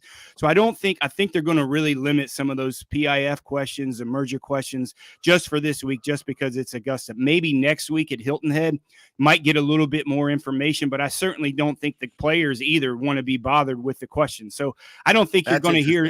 Yeah, I don't think you're going to hear nearly as much as some people think it is, just because the significance of the week. So if the press people in the room there, at the Masters say, we really don't want a lot of those questions. And then, it kind of murmurs through the rest of the media like, yeah, I want to keep my media badge for years. That's right. That's right. Media, I won't be asking those questions. It's true. I'm telling you, that's very true how that works. Yeah. So you're going to, like I said, I think you're going to see very few of those merger questions. But a cool thing, I thought, you're looking at Rahm that goes over and is kind of the voice right now of the Live Tour when it comes to the merger. And he's very vocal about two things when they're coming to the merger. One, he's demanding that they have 72-hole events to get these guys some world ranking points. That was first and forefront on his mind. And he's basically saying, hey, listen, we got to get something done because all the buzz and everything that's going on with this week, we need more of them in golf. It's just the fact. You have, normally the Players Championship has the best field in golf, but it's actually this week because you have the top 50 players in the world. You have some of the other invitees of the 89-man field. You're going to get the best field in golf this week as opposed to it usually being the Players Championship. John Rahm's not even 4 months into his tenure as a live golfer, and he's already calling for sweeping changes. Like you said, he's demanding 72-hole tournaments, which was one of the 54-hole tournaments was one of the very basic pieces of the fabrication of live golf that they didn't want to play 72 to wear out their golfers, and they could mix it in more. And now he's already coming in changing this. I think John Rahm misses already. I think he misses the PGA Tour, the attention that you get, the galleries that you have at a PGA Tour event as opposed to what you have at a live golf event. He has yet to win too, by the way, in a live golf event. So he hasn't been to the winner's circle yet over there. So I think he's missing some of this PGA Tour attention that he got. Yeah, I agree with you 100%. And I watched my very first live event in Miami this past weekend. Gross. And my two things that I took away from it was how kind of disinterested John Rahm and Sergio Garcia was. Did you see him at the end there? Sergio was just like, okay, whatever. I mean, I'm getting my money. And like, if it's a PGA Tour event, they're far more upset about losing a golf tournament more invested than these things. Absolutely. And It's I a just carnival. took away. It is. And it just took away. I just took away how kind of disinterested that those guys look they're not grinding, and you're right, Tim. John Rahm hasn't really even contended. I think his best finish is 5th. And I think that was a backdoor finish. Like, he wasn't really leading the golf tournament at any point. So yeah, certainly John Rahm missing. And obviously with him going back to Augusta as defending champion, he's getting to see both sides of it now, what it's really supposed to be on the PGA Tour in Augusta and how it is what they think it's going to be in Live Golf. And you see these guys in John Rahm and Brooks Koepka. I mean, I'm just watching, on the Golf Channel, and to see their faces, I'm like, I haven't seen these dudes in 6 months. Right. Like, literally haven't seen them in 6 months. And they're completely irrelevant. They're the greatest players. Some of them are the best players on the planet. We don't even see them. Yeah. It's bad for golf, Johnny. Ratings are down. You've got too many other, people have too many other things they can get into these days. Different sports, niche sports. I mean, look at the explosion in women's college basketball. People spending time now watching women's college basketball. That's taking away from the PGA Tour. And if you can't get your crap together, PGA Tour, Live Golf, the sport of golf, you're going to become an afterthought. And I think the players are starting to realize that maybe it's just not all about a money grab. They have to give a product to the people that we care about. And right now, I don't really care about the PGA Tour because I look at their leaderboards and I don't know half those people. Sure, eventually they'll be stars, I guess, whatever. Not interested. And I'm a golfer. Yeah. I mean, I think the PGA Tour is in a really, really bad spot right here. And I think the players are starting to learn that. Yeah, I think you're 100% right. I think Dustin Johnson's had 4 more kids since he went to Live Golf and no one's ever heard about it or something. I don't know. That's can afford them now. Yeah, well, that's how disinterested the people are. But you're 100% right, JP. I mean, you're starting to see some of the sponsors not really renewing, especially with Honda was the big thing. They were the number one Honda, sponsor. Wells Fargo. It's gone. They're not giving us a product. You're not giving us a good product with the best players in the world. And if they don't really get something together, you're certainly going to see more and more of these big title sponsors saying, listen, we can spend our money other places besides a PGA Tour of a product that we're not getting the revenue. It's just the economics of it. And if your stars aren't there, and you said it right, I watched more women's college basketball this year because of the star power that they were bringing, even more so than the men. I mean, and you'll look at the ratings. The women's national championship will probably double the men's. It would be my guess. That's crazy. Because of the star power. And, 4 years ago, when the PGA Tour was really good, it's when you had these stars. And the stars are driving the sport. And it's just not that way anymore. And they're split. But they have to do something, and it's to the point now that they really do have to do something. I really expect another meeting, probably Monday, going into Hilton Head, with Live Golf and all that, because everyone's going to be there at Augusta. So I think it might be a good opportunity to sit there on Monday after the tournament. Johnny Gerber joining us here. All right, let's get to some of the favorites here. People want to make some money off the Masters, make it a little bit more interesting to watch. So, I mean, Scotty Scheffler, far and away the favorite, and he should be, the way he's hitting the ball right now. But, if you said field or Scotty Scheffler, I'd take the field, no doubt about it, just the way it is. And he's, can he consistently putt for 4 days at Augusta and under pressure and make it? Obviously he's done it. He won it. But can he do it again? What are your thoughts on Scheffler this week? Yeah, I mean, certainly he's a favorite, and for the reasons that you exactly said. He's been the best player on the PGA Tour probably for the last year, since then. But, on a betting standpoint, betting Scotty Scheffler, you can't make any money on him. That's the problem. Right. He has the shortest odds of anyone that's ever been, even Tiger. In Tiger's heyday, he has the shortest odds of any golfer that's played in the tournament, shortest odds. So, on my card, I don't see it. I think there's some really good value kind of looking down the board. I mean, if you off the top of your head, if you name out the top 10 best players in the world, I certainly think Victor Hovland would be there, and you get him at 35, 36 to 1. I think there's great value with Victor Hovland. I know he hasn't been playing very well this year. And I certainly think he's kind of solved his chipping problems, and he's played well there in the past. So I think there's real value there with Victor Hovland going down in the board. I don't remember him being this long of odds in a long time. No. So there's certainly value. I think Xander Schauffele really learned something at the Players Championship. And you're getting at a pretty good price. I think you can get him right now around 26 to 28 to 1. So I think Xander's some really good value. And moving down the board a little bit, maybe Hideki. I mean, Hideki's been playing really good. And at the beginning of last week at Valero, Tim and I were talking about, I was swearing, cussing out Jordan Spieth. But Astor's last 2 rounds, he played really well the last 2 rounds in a very difficult golf course in San Antonio. So, this Augusta National for Jordan Spieth is always a get right week. I mean, he walks into that place and he feels he can do no wrong. I wouldn't particularly get him to win, but certainly maybe a top 10 or a top 20 bet for Jordan Spieth. There's probably some pretty good value there. If you want to look at maybe some of the live guys that you make a couple dollars on, look at Patrick Reed. I hate saying it. I'm not a Patrick Reed fan by any means. Gross. So that means, I really kind of like him maybe in that top 20 spot. You're going to see some weird odds in the top 20 because it's, I know, but that's just, as a human being. Yeah, certainly into human, but Patrick Reed, as much as I don't really care for him that much, he's made me a lot of money. We had him the year that he won at really big odds. So, 89-man field finish in the top 20, you're going to see some weird numbers there because it is such a short field. But, everyone's kind of touting this Ludwig Aberg, you can say O-A, however you want to say his last name. I don't see it. The only reason why, the only last person ever to win the Masters in their first appearance is Fuzzy Zeller. I'm going to go by history on this one. The guy certainly has the talent, but there's just so many little nuances to that place that you got to figure out, and experience is the key there. So I just don't really like him for my money there. I'm going to root for the guy, and if you want to maybe put him in the top 20, but even if you do that, you're gonna get maybe plus 120 to finish in the top 20, and there's just not a lot of value for your money.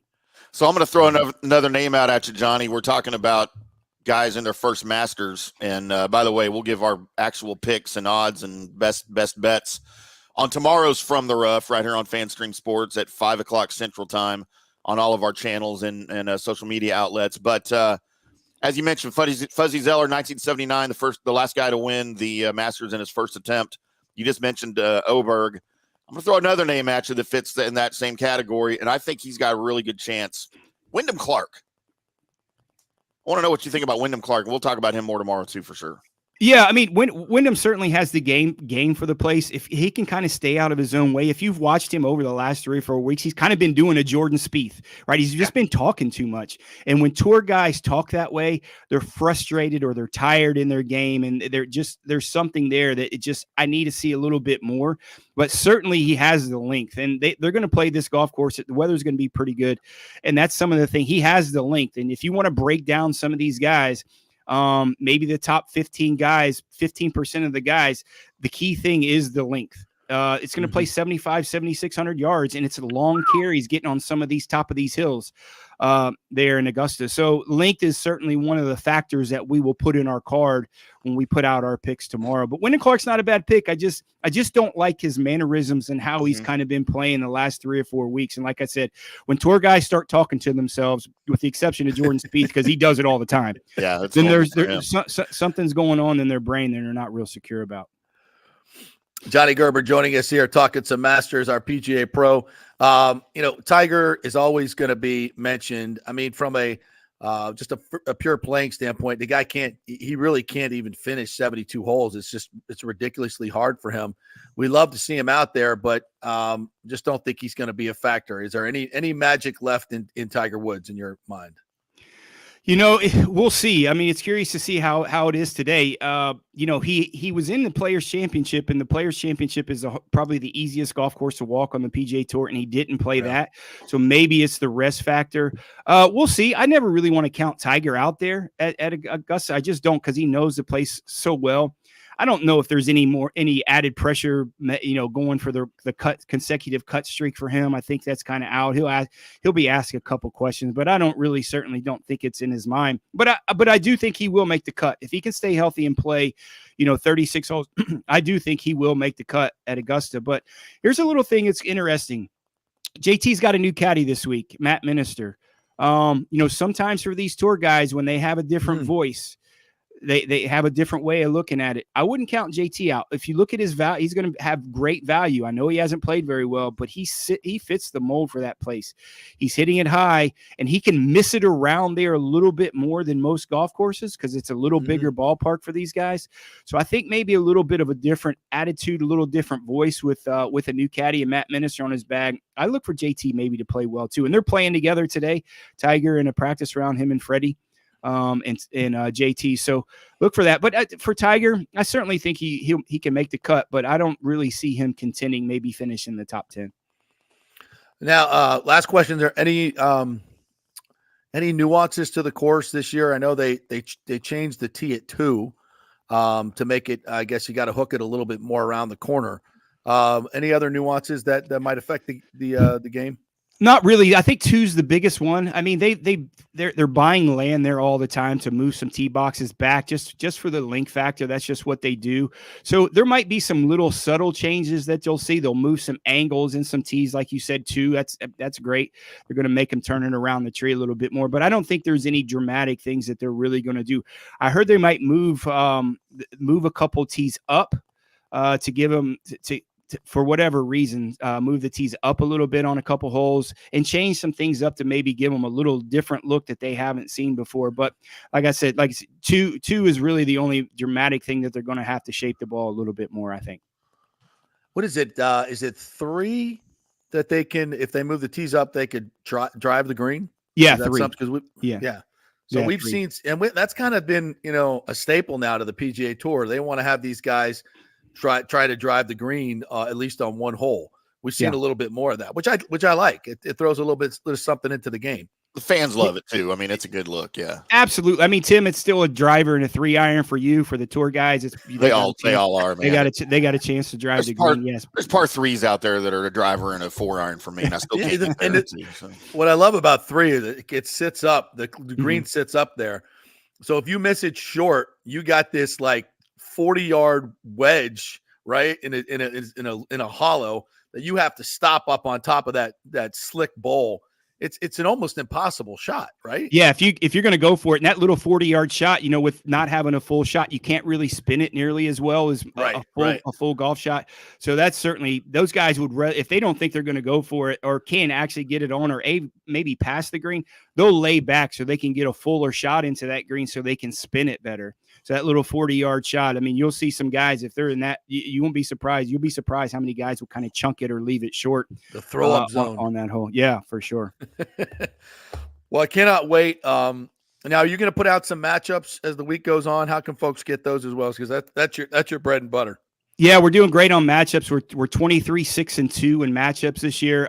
We haven't got a winner on the card, but we are catching up a little bit on the overall total. But this is like the Super Bowl of betting when it comes to golf betting. All the prop bets you can have for Augusta. There's so many out there. We're going to stick to our bread and butter with our matchups. We won't do a 72-hole matchup, but we'll certainly have more matchups on Saturday and Sunday than we normally do on a normal tournament. There's just so many great things about Augusta when it comes to that in the matchup category. I might throw some 3 balls out there this week in terms of matchups. So basically you can pick 1 out of 3 guys as opposed to head-to-head matchups. We've done that in the past and had some really success, but yeah, the matchups we're doing great on the matchups this week. And I see no reason why we don't keep going this week at Augusta. It's been a great money maker for us over the past 4 or 5 or 6 years. So we're going to continue that trend this week. Yeah, you're good at it. I love it. Jay Gerber, PGA Pro. So Saturday morning, Sunday morning, you'll have those picks for everybody on your Twitter, right? Yep. Yeah, absolutely. We'll have it on Twitter, and then we'll have the overall picks tomorrow afternoon, and we'll review those tomorrow on our show from the Rub Podcast. It's a good one. All right, partner. Great stuff as always. Appreciate you. And we will catch up with you next week. Thanks, buddy. Appreciate you guys. Thanks for having me on. Have a great week.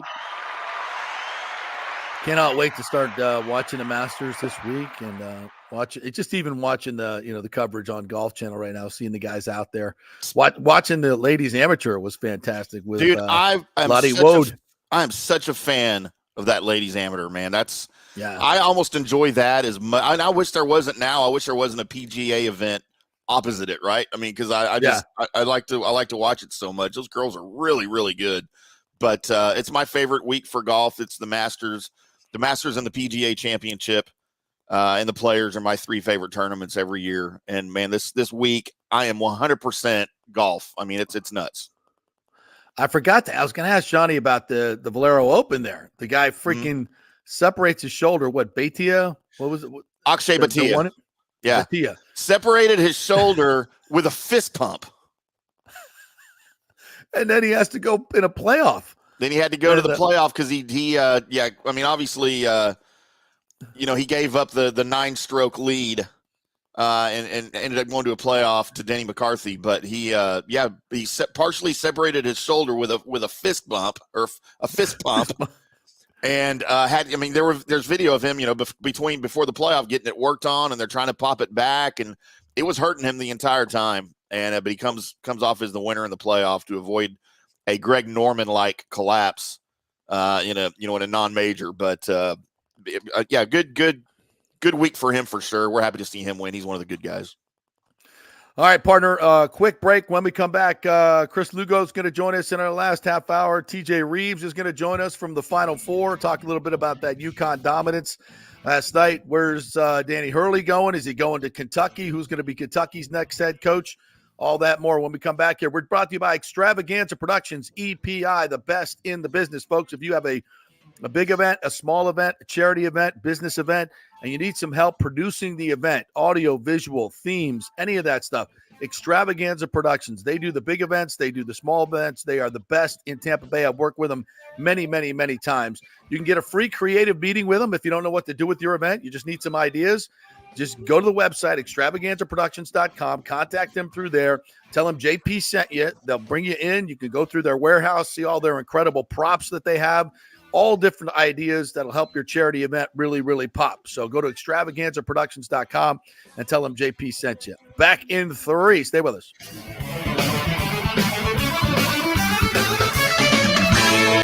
JP here for the Jeeves Law Group and my man, Scott Jeeves. If you're going to hire an attorney, do you want some guy looking for a quick settlement and a quick buck, or do you want an attorney with some chops?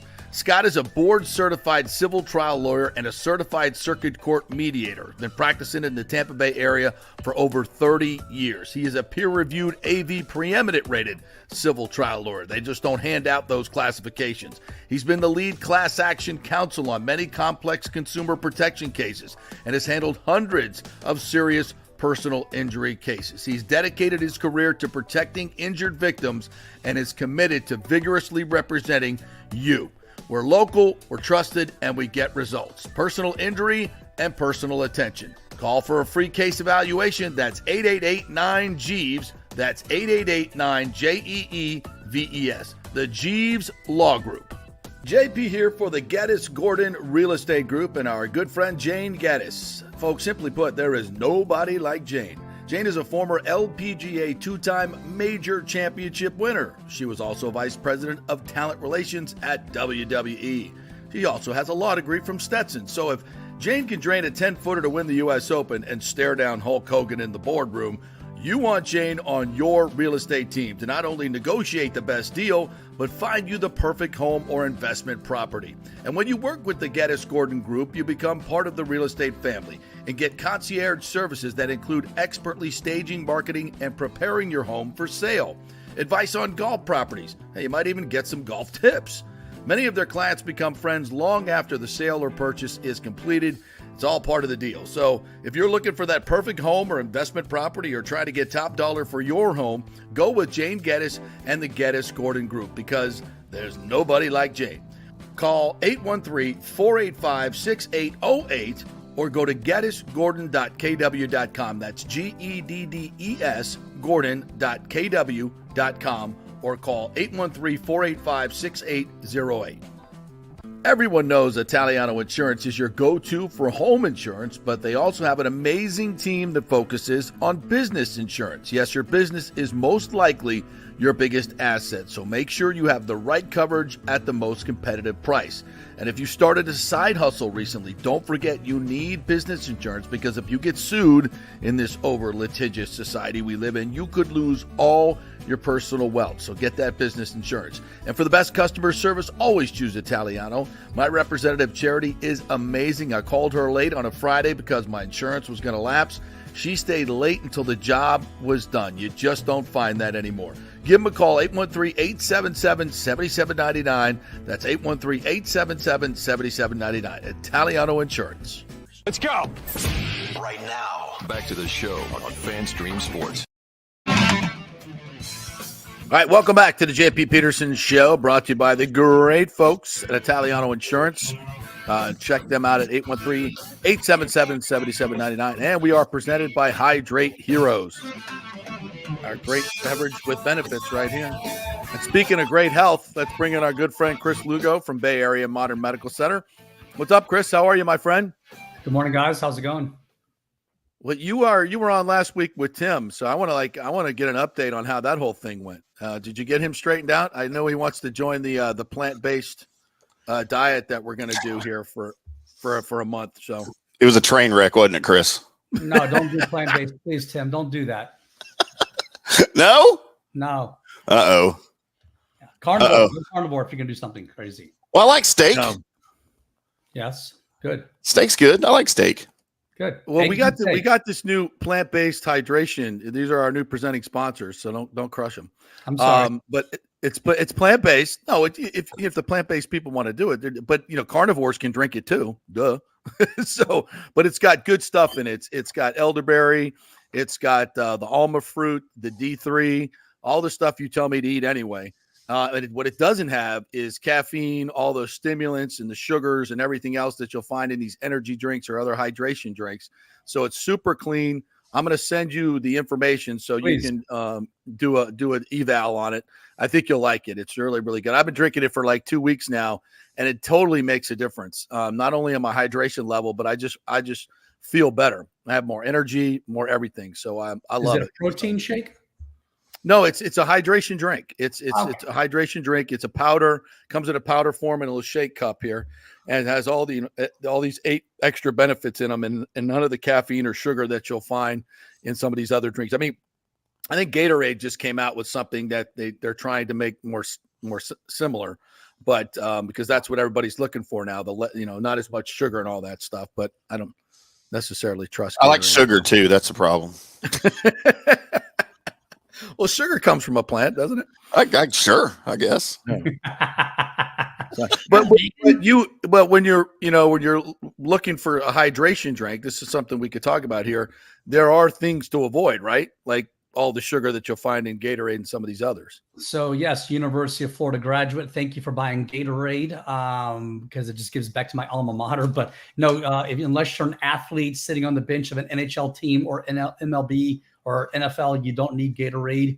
That's a misnomer. And it's not the same Gatorade from back in the day. Yeah. When it was in a glass, container, It's now all plastics, and it's got boron and a whole bunch of the crap in there that you don't really need. But yeah, I'm very interested in that. JP, please send me the information. What I was kind of making the face for was, and we can kind of go down this rabbit hole, is protein efficiency. And we may have talked about this before. For nice round numbers, please don't everyone take this legit. But if I were to give you 100 grams of a whey protein, how much do you absorb? 96 to 98% of that, 96 to 98 grams. Not that you would ever do that. Not that I would ever give that to you. But if I give you a plant-based protein, rice, pea, soy, you're only getting roughly 50 to 60% because of protein efficiency, meaning your gut cannot rip those proteins off of that fiber in order to absorb it, like a ruminant animal can, like a cow can, with a 4-chambered gut with special bacteria inside that gut that helps do that. So I have vegans in my practice, love them. They just need to realize, hey, you're not getting as much protein as you think you are. And most vegans, if you really do look at most vegans, they are very thin because they're basically eating their own muscle as they age. JP, you and I did not, and Tim, we did not wake up this morning bald, right? Our hair's been slowly, insidiously been falling out.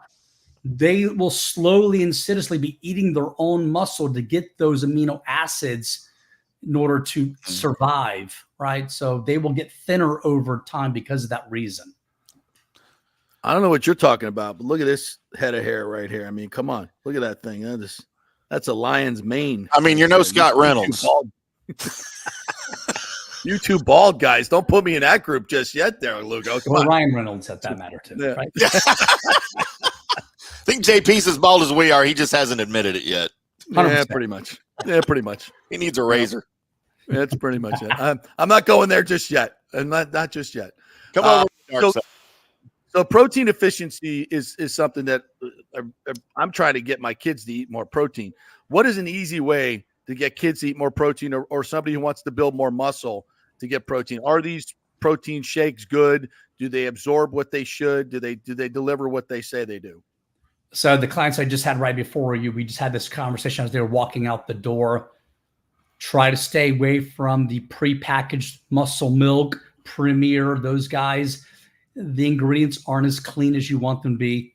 Buy a good quality protein, preferably grass-fed protein, whey protein, and then make your own cocktail. Just because the baristas and the bartenders like specific cocktails doesn't mean you're going to like them. I can refer to anesthesiologists the same way. That's why some people have problems waking up from anesthesia. Make your own protein shake. Don't make a smoothie. Don't throw the whole entire fruit stand in there because you don't want all that glucose, all that sugar and sucrose in there. You want, hey, throw some blueberries, throw some cinnamon in there, maybe throw a little touch of honey in there to give a little bit of sweetness to it, but make your own. Look, they're not going to taste like Oreo cookies. There's a reason why they don't taste like Oreo cookies. It would be too much. So you should be eating real foods such as eggs. Eggs are the superfoods of all superfoods, right? So there's a rare genetic disorder that some people can't eat eggs because of choline. They smell like actually raw, rancid fish. And I actually had a physician in my practice who was a patient of mine who actually had this genetic defect. So we're talking about eggs. He was like, can't eat them. I'm like, really? He's like, oh, genetically. I'm like, okay, yeah. He goes, I smell like nasty fish. I'm like, when he starts to sweat. So those are the unicorns who can't, but otherwise get those kids to eat some eggs. I mean, in any which way you can make them to see if they can enjoy the eggs, but that's the superfoods. Is it better to eat them scrambled or fried, or does it matter?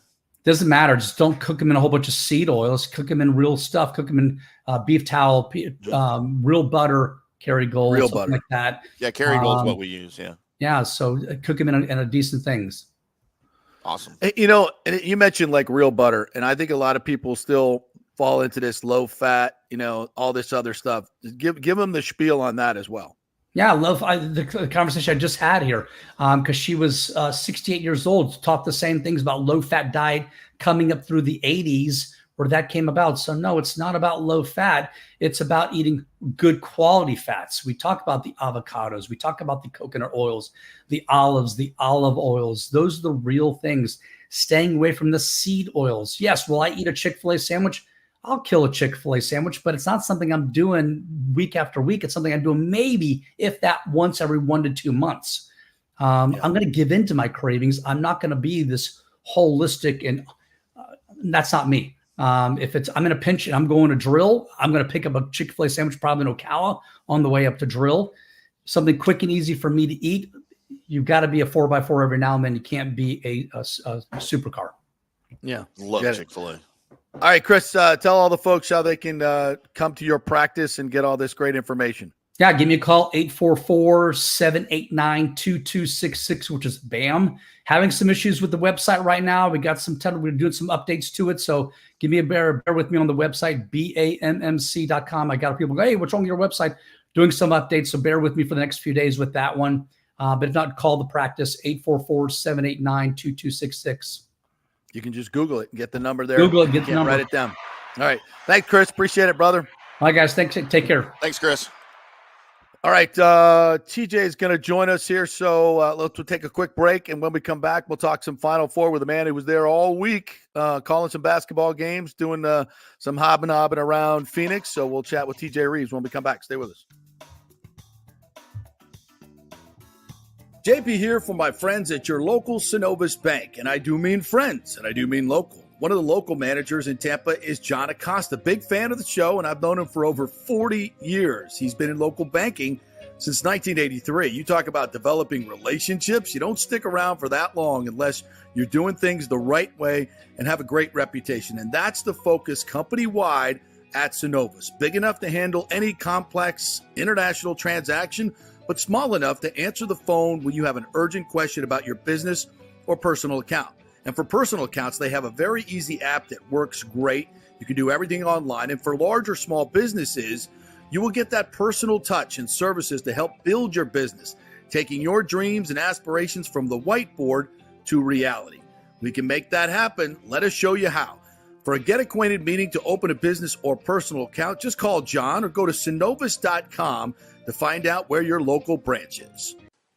All right, this is for all you guys who don't want to go to the gym and do 5,000 crunches. At Bay Area Modern Medical Center, you can get on the new True Body machine where you can reduce fat and tone up your muscle. It's like doing 54,000 crunches in just 15 minutes. Define your body as you see fit. True Body offers personalized muscle stimulation that delivers the equivalent of those 54,000 crunches in just 15 minutes. Just get in touch with them at Bay Area Modern Medical Center, BAMMC.com. Chris Lugo and the team over there will set you up on True Body and get amazing results. Non-invasive with comfortable and little to no pain and zero downtime. You can isolate and target those areas that you want to improve and treat multiple areas simultaneously. It's an amazing machine, so check it out at Bay Area Modern Medical Center, BAMMC.com. Is getting a home equity line a good idea right now with rates so high? Well, I put that question to my good friend Scott Fitzgerald at American Mortgage Services, and he says it all depends on where you're at financially. Many of us with ridiculous inflation have been charging up those credit cards, right? At 29% interest, hoping to catch up, but that ain't happening. Those interest payments are killing you. So yes, a consolidation loan and tapping into that crazy equity in your house is a great idea. That strategy can drop your monthly nut by thousands of dollars and stop wasting money on those interest payments. Fitz, the mortgage guy, has done thousands of loans for the past 25 years in Tampa Bay. Just did one for a former colleague who was a manager for a big bank mortgage division. He knows Scott is an independent broker and can get him a way better deal than at his own big bank. AMS Tampa has way lower overhead and gives you the savings. So if you're worried about fees and closing costs, have the free consultation with Scott and look at the actual numbers. It may shock you what he can do. Be smart. Stay one step ahead. Email Fitz at scott@amstampa.com, scott@amstampa, or call 813-294-7595. Scott Fitzgerald, MLS 386722. American Mortgage Services, 1000 North Ashley Drive, Suite 1020, Hampton. With over 34 years of producing small and large events, Extravaganza Productions is truly a Tampa treasure when it comes to creating some of the very best events in Tampa and all across the United States. I've worked with them at the Florida Sports Hall of Fame inductions, the Warrior Games, which was an Olympic-sized event spread across all of Tampa Bay. They are the very best, from small meetings to exceptionally large corporate conferences to galas, fundraisers, sporting events, grand openings, whatever you want. Team EPI has an extremely talented staff of designers and show producers that develop extraordinary events fueled by the visions of their clients. You can reach them at their Tampa headquarters at 813-621-4700 or go to extravaganzaproductions.com. Let's go.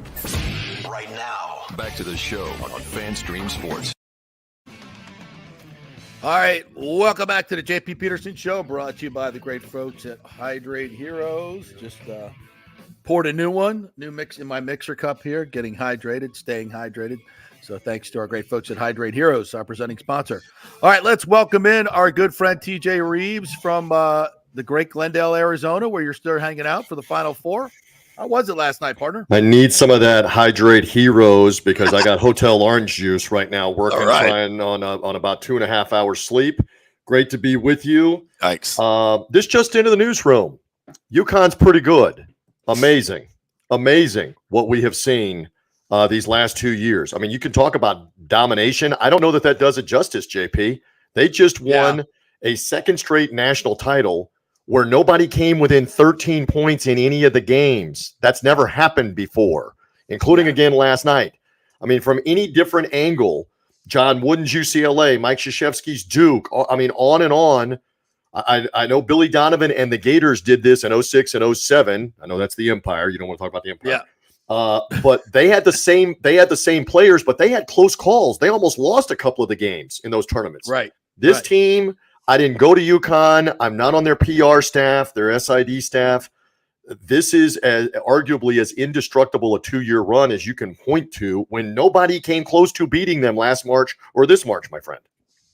140 points differential in this tournament. That's a record. That's a record by a large margin. I mean, and you know, I laid the 7 last night. It was never in danger. Never doubt. No, you know, and I said this on the show yesterday. It looked a lot like the women's final. You had a team that was highly dependent on one player, and another team that goes, 8, 9 deep quality players and had 2 big men that could use up all 10 fouls on Edey, and they used them all just about. So, and even early on, you're like, Edey's getting his, but it's hard. It's hard. He's not going to be able to do this for 40 minutes. No way.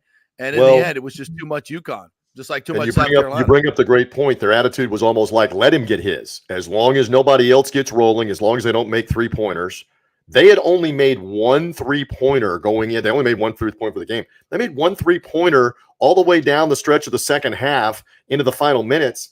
It's like they needed 7 or 8 of them at least to have a chance, and UConn didn't let it happen. So it was tremendous to be part of this event. Just to convey to you, I'm right in the shadow of State Farm Stadium here where we're staying in Glendale where the Cardinals play.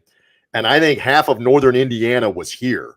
I mean, Purdue fans galore, no exaggeration. Had to be 50,000 of the 74,000, maybe more. So obviously they're dejected today. There was a lot of downtrodden black and gold in a stupor last night in the middle of the night. I can verify walking around. But look, I kept saying to people, and I've said this morning too, nobody else was beating this team. Houston wasn't going to beat this team. Tennessee wasn't going to beat this team. Iowa State, you can go right down the list. North Carolina, the other number 1 seed that didn't make it to the Final Four. They weren't going to beat these guys either. They weren't. So you take some consolation in that. Why? Tell me. We want to know the why on this. Outstanding guards, NBA center in Klingon. And let me relate this. I'm not a small guy. I can be accused of a lot of things. All right. Balding, maybe not the best looking guy, etc. I'm not short. I'm standing next to Donovan Klingon. He's a stinking oak tree. He's that big. And by the way, Zach Edey is like B-movie superhero villain huge. Like you don't want to meet like Thanos or something. You don't want to meet him. And I'm talking about I'm around them and I'm doing this. I'm doing this in the tunnel on how big they are. You can't convey how big those dudes are, banging with each other out there. And that's what the NBA is. That's what Zach Edey's got to get ready. He's got a Donovan Klingon every night in the NBA. But I think I texted this to you. That was kind of like an NBA showcase a little bit for him last night, that I can play at the next level in the low post. Can he go out on the perimeter and do anything? No. But if you're gonna run your offense inside out, go to him and kick it back out. Timmy's an NBA guy with the Mavericks in Dallas. If you're gonna run inside out, you can get it to him and kick it back out, or play through him in the low post some. I don't know. I don't know if Edey does much, but incredible run for him of 7 straight tournament games going back to last year, 20 points, 10 rebounds in every game. So he was tremendous, but they didn't have nearly enough to beat UConn, period. And that was going to be my question for you, TJ, is, the NBA doesn't utilize big men the way they used to. That's right. You don't have big, tall, dominant centers anymore. You've got guys that work the inside that also need to work the perimeter. If you can't handle it and you can't create your shot, even at 6'10", or even a little bigger, forget it. So I mean, you're in the part of the world with Wembanyama. He is 7'1". He's around where Donovan Klingon and Edey are height-wise, but he plays out on the perimeter and handles the ball. It's a different NBA. I agree with you, my friend. So that's why I'm wondering, and in most college teams, especially the good ones, utilize the big men like that. You still have that type of offense in the college game. So Edey and Kling, are their games going to translate to the NBA? I mean, probably not, unless you're going to play again low post, inside out. Feed it to them and kick it back out, and maybe they're role players. I don't know. Well, see, but, that's the thing, though, TJ. Who's going to guard Edey? You got a bunch of 6'9", 6'10" guys on lots of teams. There aren't a lot of, there aren't a lot of guys like him. Now he might be a defensive liability when he's trying to guard Wembanyama out, on the 3-point line. That's not going to go well. But I think he's got a skill set down low that can be used in the NBA. Is he going to be a superstar? No, he's not going to be a superstar. But he's going to get you. I think he's going to get you 16, 17 a game and at least 11 boards. I'll take that. I'll take that all day long. Sure. And again, it's just a thrill to be part of this event. I've been telling this story. I got to be as a fan at the 92 Duke repeat in the Metrodome in Minneapolis. My joke there is on the fan ticket, I was in the upper deck in the Kirby Puckett seats at the Metrodome, where Christian Laettner and Chris Webber look like little miniature toys Didn't that look you much used to play different with. last night either. I was closer at the hotel than the Metrodome in 92, but I was there. And then I covered for Sirius XM. I was there for the Gators back-to-back in 07 in the Georgia Dome. Now I'm here for this tonight. So it's not lost on me that it's a privilege to be, or last night. It's not lost on me that it's a privilege to be at these events. It's a lot of fun with the college hoops. And what's interesting is the women's Final Four coming to Tampa Bay again, coming on the rotation next year with all the excitement we saw with Caitlin Clark. Will it sustain? It's not going to sustain at that level without her. But they are probably now at a level where instead of 2 million people or 3 million people are watching their biggest games, it's probably 6 or 7 million people because that much has been introduced. And maybe it increases enough if there's a big enough storyline that it's 8, 10, 12 million people. Again, do not be surprised when the ratings come in here, because it was not a close game with UConn, that the women's championship game Sunday afternoon, Network TV, you know how this works, outrated the men's game on cable. No, I don't. But the semifinal did 16 million people. Correct. Jesus. And network TV versus cable is still a big deal. But that game wasn't as close a game. Let's be honest. Caitlin Clark, transcendent, ultra popular, even with non-sports fans, females that are watching this that don't even care about sports, that wanted to see the curiosity factor. Young girls that are now engaged with their parents wanting to watch this.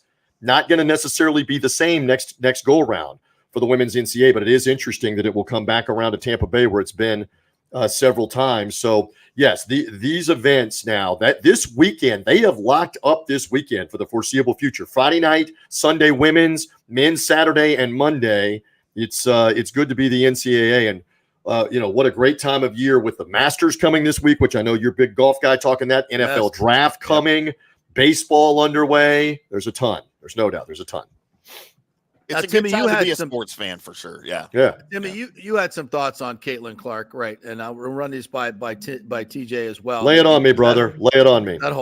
So JP, you said yesterday you watched the game on your phone on the flight, right? But you could only get the alternate broadcast that had was it Rebecca Lobo and Sue Bird and Diana Taurasi, right? Okay. They were on ESPN. They could not crap on Caitlin Clark enough, and about how when she gets to the WNBA, she's in for a rude awakening. And that's probably true, by the way. That's and they both played at the highest level of the WNBA. So let's distinguish between two things. When they're talking about that, they are experts because they lived it. And Taurasi, I heard her expound on that. I had to get used to this because suddenly you got somebody, and she's talking about 15, 20 years ago. Suddenly you got somebody that's the best defender maybe that year in college basketball that's now in the WNBA every night guarding you. So she was, I'm paraphrasing, but she was like, it was tough for me. And Sue Bird's like, yeah, it's tough for me. It was tough for her. And they're both all-stars that won titles. Okay, I get that. But now do you want the second track, which is, have we gotten enough of the UConn media mafia between those two and Rebecca Lobo and anybody else coming out of the caves and out from under the rocks to talk about the greatest female scorer in women's college basketball ever has been playing the last 2 years? And no, she wasn't part of a UConn all-star team that won multiple national championships. She was basically carrying that team this year that lost 3 players from its runner-up team last year. And she still smashed records everywhere. She's incredibly talented offensively. So I just got a little tiresome from the UConn media mafia. Well, and Rebecca Lobo, right after the semifinal, right after, she goes on SVP, and SVP takes the bait as well. Yeah. And they're all saying what a terrible call this was. And it shouldn't have called that at the end of the game. The clear moving screen with an elbow to the chin. I mean, and Rebecca says it had nothing to do with the play.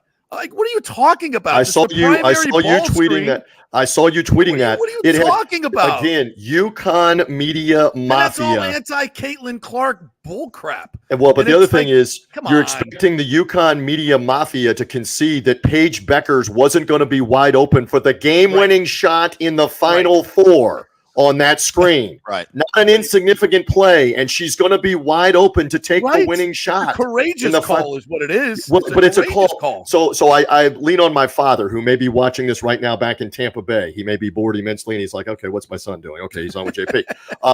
I'm going to quote him because he refereed for a long time at the highest level of high school and even junior college in Tennessee, and I've reffed some, and you've reffed some, not at the highest levels, but he always has said this. There are certain things, that's the call 100 times out of 100. 100 times out of 100, you have to call that foul there. I don't care what the UConn media mafia says because it affected the winning shot opportunity. Sorry, you have to call that. She's moving. She's got a chicken wing arm, and it's freeing Paige Beckers. Have I said it 8 times already? I'm sorry. For the winning shot, you have to call that. So, again, Caitlin Clark has sparked debates like what this is. There's now interest in this. But for the love of all that's holy, nobody else has scored more than what she scored in a career or in a single season or in a single NCAA tournament. She passes the ball like a wizard. That's going to help her at the next level. She's an incredible, instinctive passer of the basketball. Is she going to be a WNBA superstar and multi-time world champion? I don't know. Probably not. But does that diminish what we've seen the last 2 years of growing the women's game? Absolutely not, brother. No.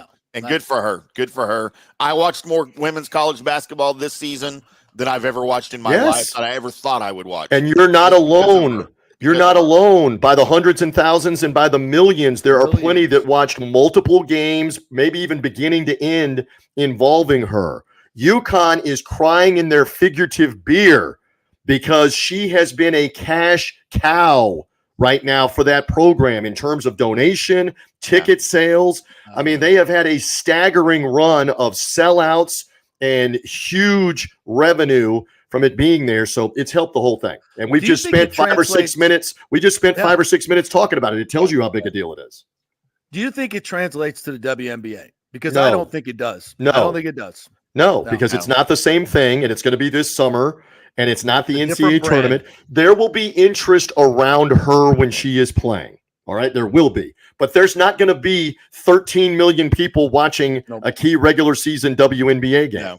Not going to happen. And you know what I said on our show last night on the Colby Sapp and IndyCar Tim show right here on FanStream Sports? Very nice plug. Very nice. I said, when Caitlin Clark is in the WNBA, and then had to stop myself during the show and had to confirm that Dallas still has a WNBA team. That is confirmed. Sure.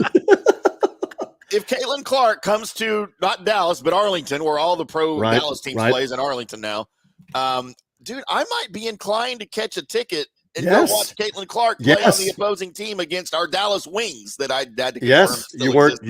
You weren't sure if they were still playing, but they're still there, and you're right. And how many thousands in different cities will go watch this at the beginning? So we're not poo-pooing that there's going to be interest. Of course there's going to be interest. Of course there's going to be a few million people watch. Just settle down with the expectation that when the Indiana Fever, her team, are playing, I don't know, do the Minnesota Lynx still exist? I think they do. I believe they do. When the Indiana Fever's in that late May, early June weeknight matchup with the Minnesota Lynx, there's not going to be 15 million people watching that game. It's the NCAA tournament that helped drive some of this. Breaking news, I can confirm the Minnesota Lynx still exist. Confirmed on the JP show here. All right, Part. Any celebrity sightings out there? Yes, all over the place. Drew Brees and Bill Murray had the ultimate face-off in the arena on the video boards. Brees in his Purdue old school jersey in the student section. Murray's nephew is a member of the staff. UConn, I think he's a manager on the UConn. So Murray is standing there with his hat flipped up, and they start playing Caddyshack.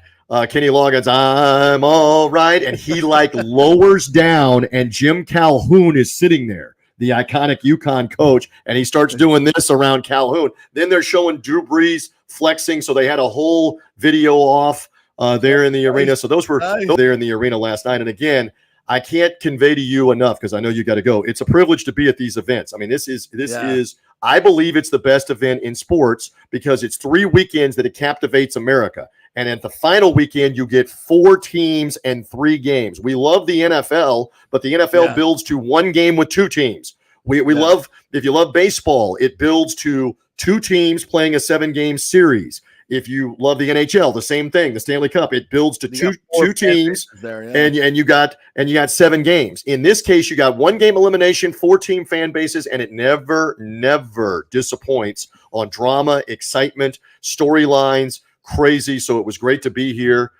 And now I got to make my way back from the desert, reintroduce myself to the family. I've not been around them, including the dog. I am told the dog has given up all hope that I would return since I've been gone for more than 3 days. The dog has been staring out the window until Sunday, and the dog gave up any hope that I'm going to be back. So I am looking forward to being back with you, because we'll talk about this. We'll talk about the Buccaneers, the draft and much more in coming weeks, my friend. So real quick, in the interest of giving proper credit, Bill Murray's son, Luke Murray, is an assistant UConn coach. He's a big up-and-comer in the college. Okay, so it's his son, staff. Luke.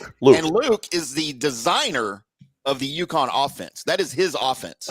And by the way, talk about somebody that's going to be on the rise in coaching with the way that they execute and they cut without the ball in that offense. Hello.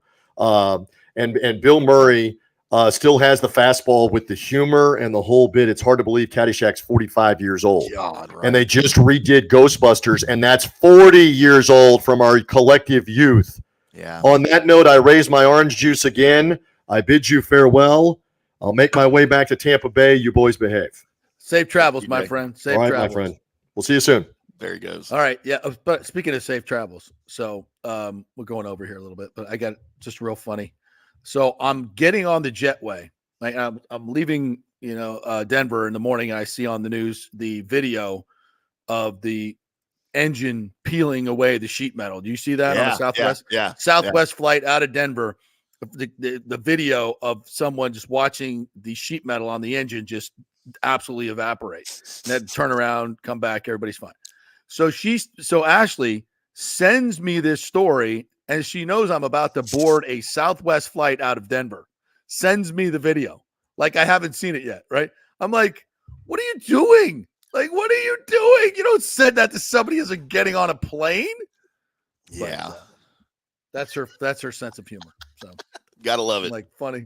I'm sitting next to me. And I'm starting to laugh as I'm looking at this on my phone as I just sit down next to my seat buddy. And I said, I'm sorry, I'm laughing, but my fiance just sent me this, and he's like, what? Sent you what? I'm like, I can't show it to you. I can't show it to you. Just don't. I can't show. He's like, what? I said, did you see what happened on a Southwest plane earlier today? He's like, no. I'm like, well, then don't worry about it. Yeah, you don't. So then he's like on his phone, Southwest flight. I like here. See if he can't find it. There it is. He's like, oh Jesus. Anyway, all right. Bad. Thanks to all our guests today. Scott Reynolds, who joined us today. Chris Lugo, who joined us today. Johnny Gerber from the Rough Podcast. Tomorrow we'll have his final picks on FanStream Sports, so check that out. And, of course, TJ Reeves. Always fun to have him on as well. We'll be back tomorrow with more fun and frivolity. We'll see you then. Have a great day, everybody.